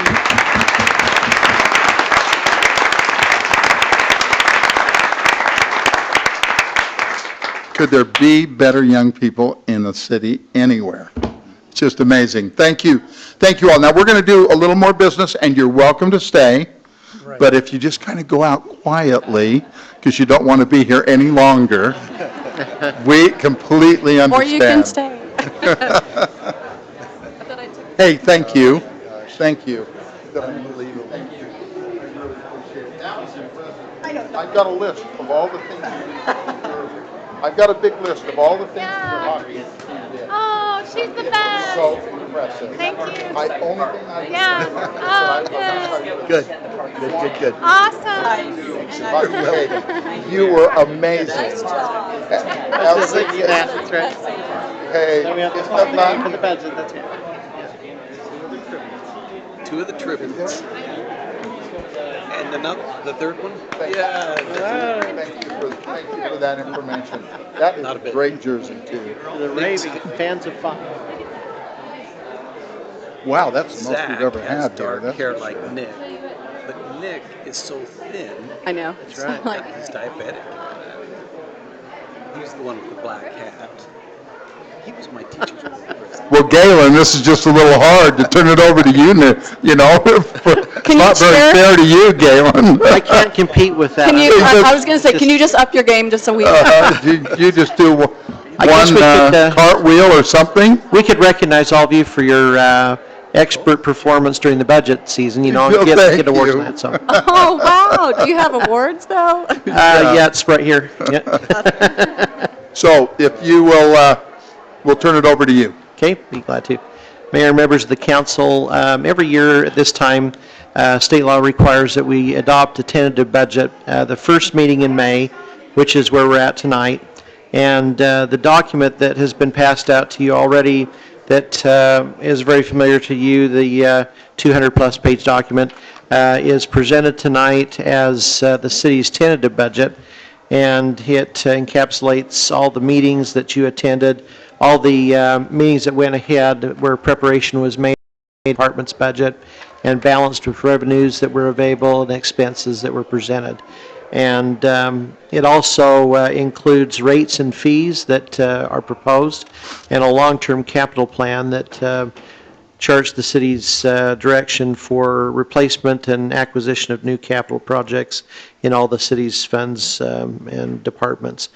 The total budget that is proposed is tentative, which can be adjusted between now and final adoption, and will have a few adjustments to it. Right now, the total is $72,962,137. That's balanced revenues and expenses. And this document is presented to you tonight as the city's tentative budget for adoption. So I would turn it over to you and answer any questions if you have any. Any questions? Mr. Mayor, I'd like to make a motion that we adopt the City of Bountiful, Utah operating and capital budgets as presented by staff and the tentative budget. I'll second that. Thank you. Any further discussion or questions? All in favor? Aye. Any opposed? Thank you. That motion passes. Thank you very much, Galen. And we'll turn some time now over to Paul Rowland. Paul. Thank you, Mr. Mayor and members of the council. Before I get started, I might comment that had this type of event happened while I was at Bountiful High School, I'm not sure that Bountiful and Viewmont could have sat in here together like no the way. Hatfields and No, McCoys. there would have been a fight.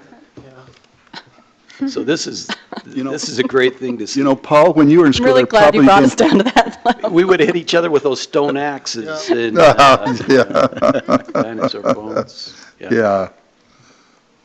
Okay, thank you, Mr. Mayor, members of the council. Tonight we're here to discuss the final for the Culver's commercial subdivision. You'll recall that a couple of months ago, the council reviewed the site plan. Don't be taking my signal away from me. Wait a minute.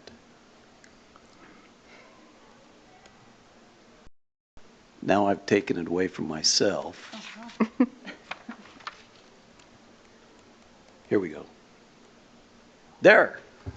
The miracle of modern technology. Okay, you'll recall that a few months ago, the council approved the site plan for the Culver's development, which will be found on the southwest corner in this portion of what in this picture was still the J&L Gardens property on 5th West, about 700, 800 northish.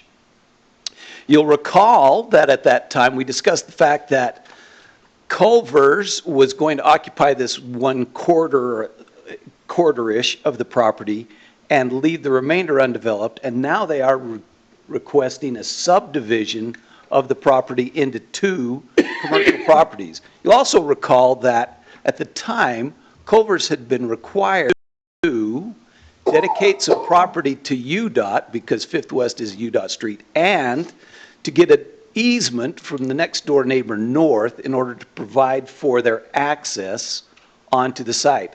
UDOT required their access line up with the Larry Miller Auto Dealership access across the street, just to avoid the conflicts that occur when you have offset left turns. Makes sense. I've got to get rid of.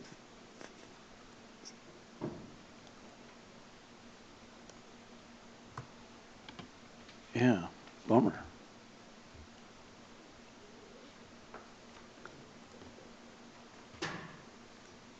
Okay, there is a copy of the subdivision plat which has been submitted and reviewed by my department and also by the planning department and the planning commission. The planning commission took an opportunity to review it last week and passes along a favorable recommendation for full approval of the Culver's commercial subdivision plat with, as you see, those easements that I discussed, the access easement here on the north and some cross-access agreements. With a few conditions which are listed on the memo, those being, of course, paying the fees and making a couple of red line corrections to the plat, getting us a current title report, and signing a development agreement with the city. If there's any questions, I'd be glad to answer them. I'm just curious if you know what the intention is of that second lot. Is it going to be all commercial buildings, or is there any idea yet? I don't know that there's any idea yet. There might be some, but it will be commercial. It won't be residential. Right. It's in our heavy commercial zoned area, so it won't be residential. I'll look for a motion. Mr. Mayor, I'd like to make a motion that we grant preliminary and final subdivision approval for Culver's Commercial Subdivision at 620 North 5th West, with the conditions as outlined by staff as well. And do we have a second? Second. Thank you. Any further discussion? All in favor? Aye. Any opposed? That motion passes. By the way, I'm hungry, and I Culver know, sounds I'm really, excited. really, really good. I'm excited. So we'll turn some more time over to Paul Rowland. Okay, thank you, Mr. Mayor and members of the council. Since we just discussed that no residential would be allowed at the Culver's subdivision site, let's talk about some place where residential will be allowed, and we're anxious to see it coming. We're here tonight to discuss the final approval of the Stone Creek Estates subdivision, phases 1 and 2. Now, this is not a copy of the final plat. This is, again, a copy of the preliminary plat, and it's just a little bit easier to describe what's going on if I use this preliminary plat. Again, to orient you, this is the Keller property located at about 15th East and Bountiful Boulevard, 4th North, whatever you want to call it. It includes in the overall subdivision 50 lots. 50 lots were approved at the preliminary time, and that was last September when this was before the council for preliminary approval. The developer, Rainey Homes, is now prepared to start the work, and they are anxious to record the first 2 phases of the subdivision. The first phase being this section on the more southwest side of the property, this being Moss Hill Drive, and this being Bountiful Boulevard, which includes, I believe, 18 lots. And they, at the same time, want to record phase 2, the phase 2 plat, which are basically the lots that abut the south side of Bountiful Boulevard. Now, just because of the work that's going to be involved in phase 2, it will not begin construction at the same time that phase 1 does. There will be a little bit of work out in Bountiful Boulevard where some connections with water lines or utilities is involved. But phase 1, as you may recall from our discussion earlier, needs to be completed prior to the closing of Bountiful Boulevard for the construction of phase 2, because Moss Hill Drive is a necessary detour during the time that Bountiful Boulevard will be completely closed. There will be so many utilities involved in Bountiful Boulevard, as you recall, sewer, 3 water lines, in fact, storm drain. It will basically destroy the entire road, and we will start over ultimately with a brand new road just because of the amount of utility work that will be required through there. The prior owner, when Bountiful Boulevard was put in there, didn't see fit to participate with the city in putting those utilities in, and that has now come back to roost with the development of the property, and that road will be rebuilt in order to provide for those utilities. There's a lot of moving parts that we discussed at our preliminary discussion, and that's why I included the preliminary memo in with this one. You know, I don't like to do that because that's an awful lot of reading. But it points out some of the background as to why Moss Hill Drive needs to be completed, why the detours are the way they are. the requirement for ultimately completing Eagle Ridge Drive, Eagle Ridge Drive all the way across the canyon and connecting to the subdivision to the north. It has all that background in it. But at this point, their construction drawings are in such a shape, and they have prepared the plats so that the Planning Commission was able to review it and pass along a favorable recommendation for approval with, this one has a few more conditions, 11 of which are listed on the next page, one of them being, and all of the conditions that were included in that previous memo, which were considerable. It just talks about some of the things where the developer knows that they need to do this, but they're just the conditions that were put down, so they were specifically spelled out. And they will need to do a bond, of course. This is the first 50-lot subdivision we've had in this city since Summerwood subdivision, and that's been 50 years ago. So this is pretty exciting.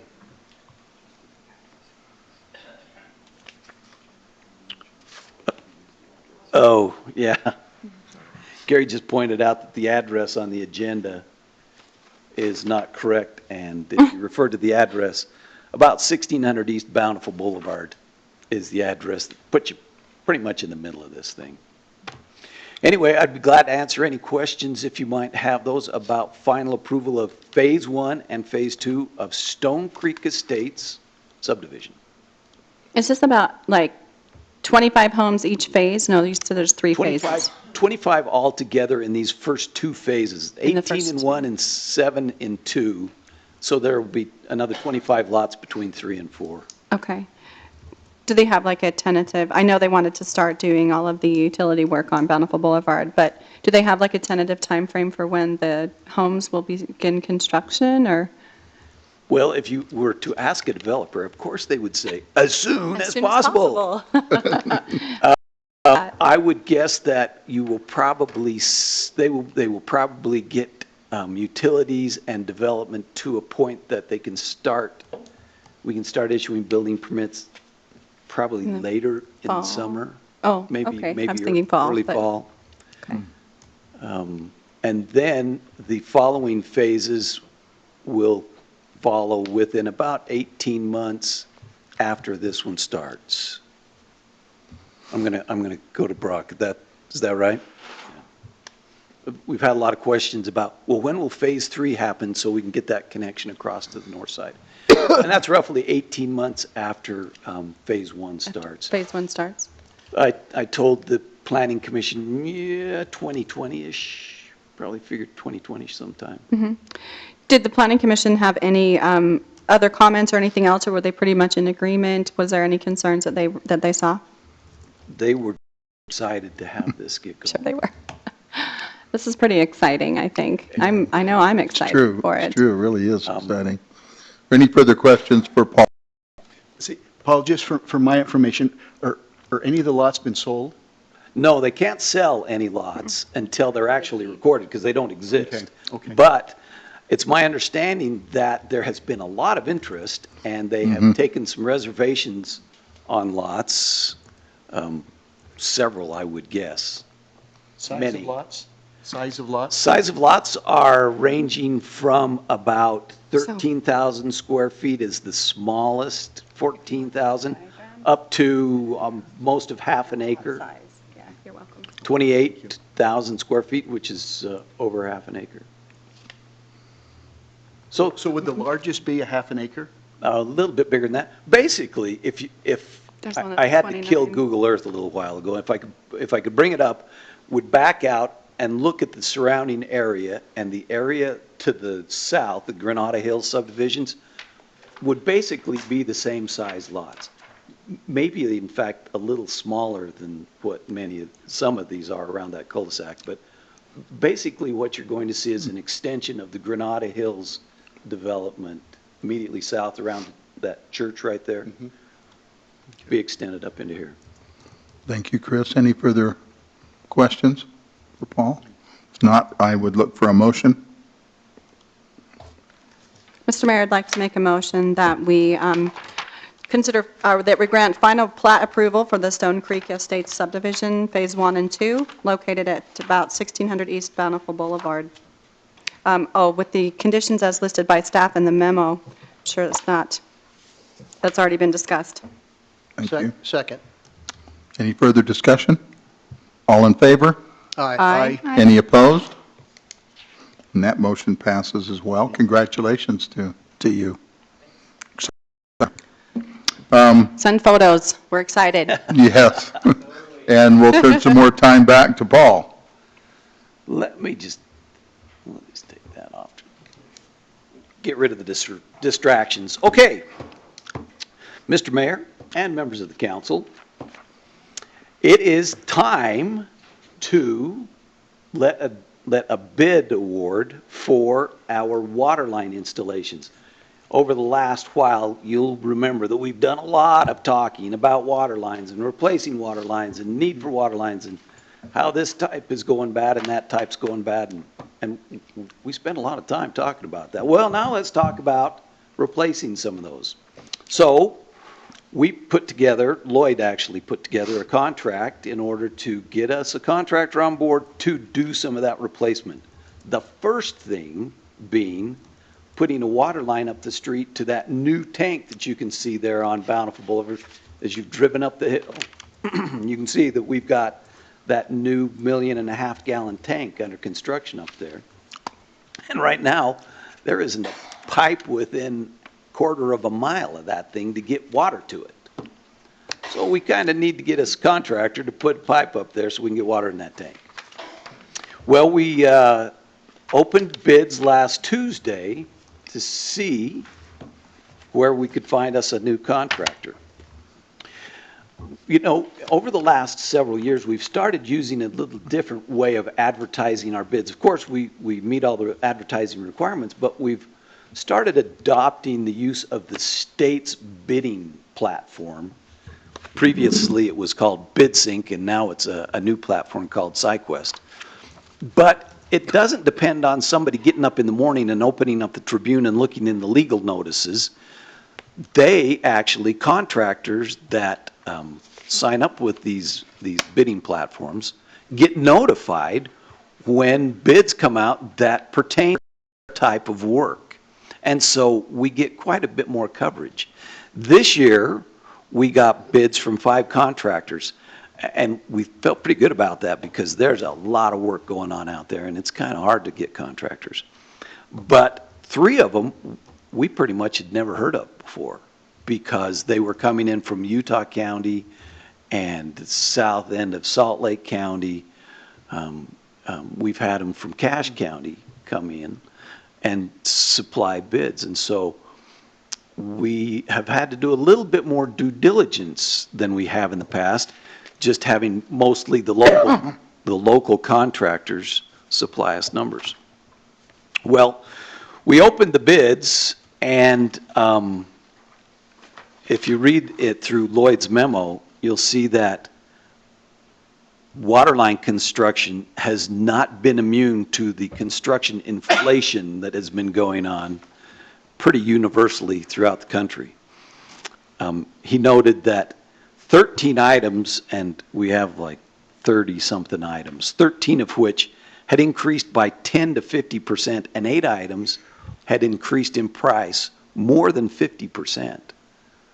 So the price of materials has gone up significantly, and the price of labor has gone up because we're competing against Amazon and the airport and a couple of other big projects that are taking up the labor forces. We evaluated the bids, and Spade Construction out of Draper was the apparent low bidder. This is one of the 3 that we'd never heard of before, so we really had to start digging around to find out who these guys were. Lloyd called a whole bunch of people. Luckily, being members of the Utah City Engineers Association, it gives you a pool of people that you already know, and if they say, oh yeah, I worked in West Jordan, well, we know the guys in West Jordan. So we called up several, I think Lloyd called probably 5 or 6 references and got good references, but in particular, he got references, good references for the guys on the ground, not necessarily the estimators or not necessarily the people in the office. They said particularly, they pointed out that the supervision on the sites were very good, and they would have them back anytime. They cleaned up after themselves. They were polite. They didn't make messes in front of people's yards, because we'll be doing a lot of this work in neighborhoods. So we felt pretty good about the recommendations we got. So with that, we come with the recommendation that the City Council accept the unit price bid from Spade Construction for this work. Now, we've also included a 2-year extension, 1 year at a time, if at the end of this year we're happy with their work. If we're not, we just bid it again next year. Will you thank Lloyd for doing that homework? I'll do that. Thanks. So, Paul, I'm so sorry. Could you, if we approve the unit price bid, then that could go out again in the next... They're golden for a year, and we have the opportunity to extend them 2 times. 2 times, okay. If we are happy with them. Good. Thank you. Any other questions?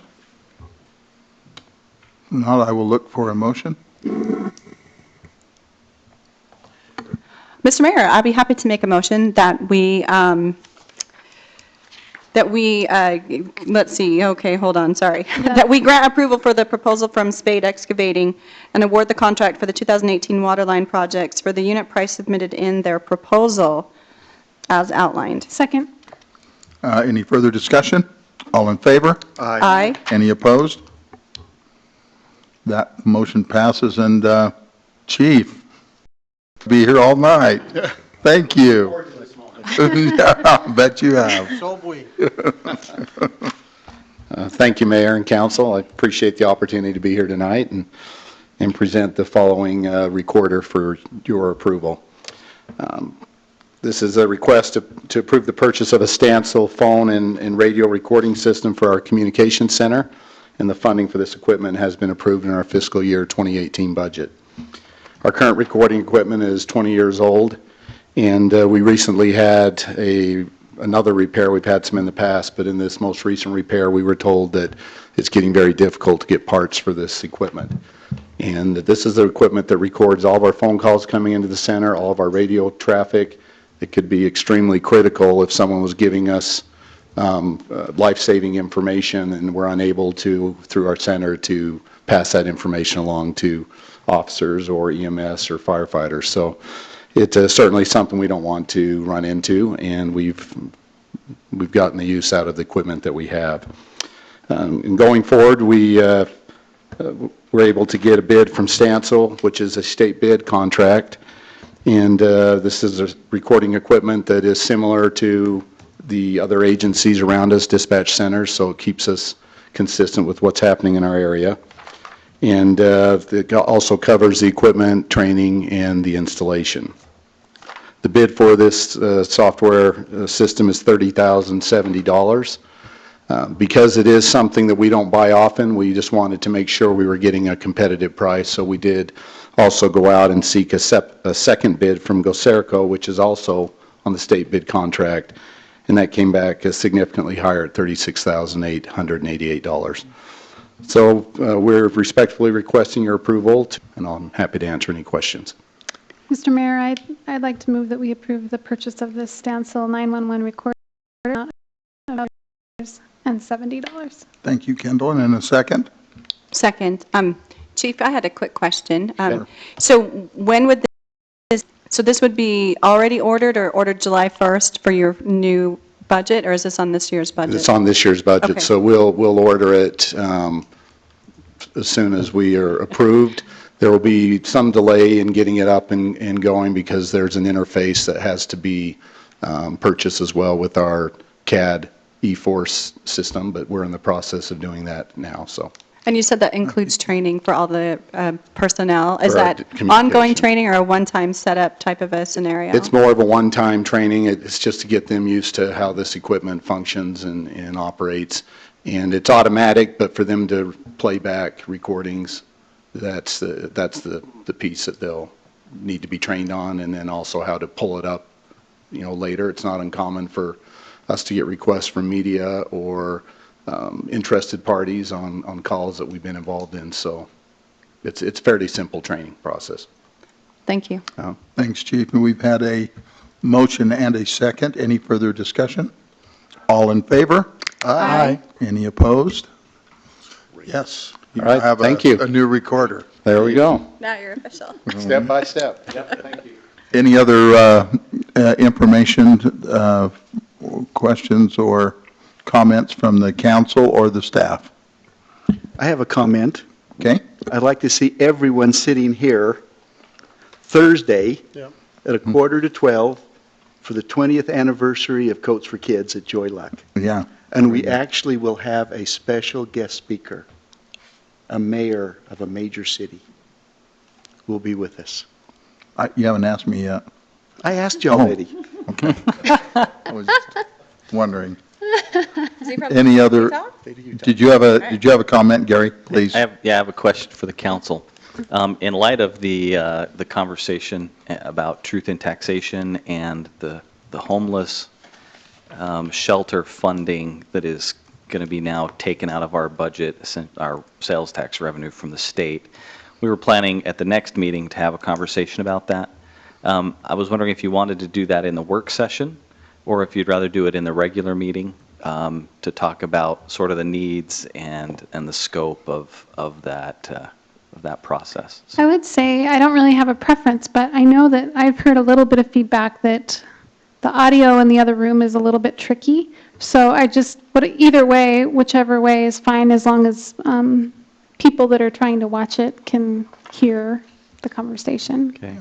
And we should have had audio this week, and I talked to Rex about it earlier, and I think we're going to find out.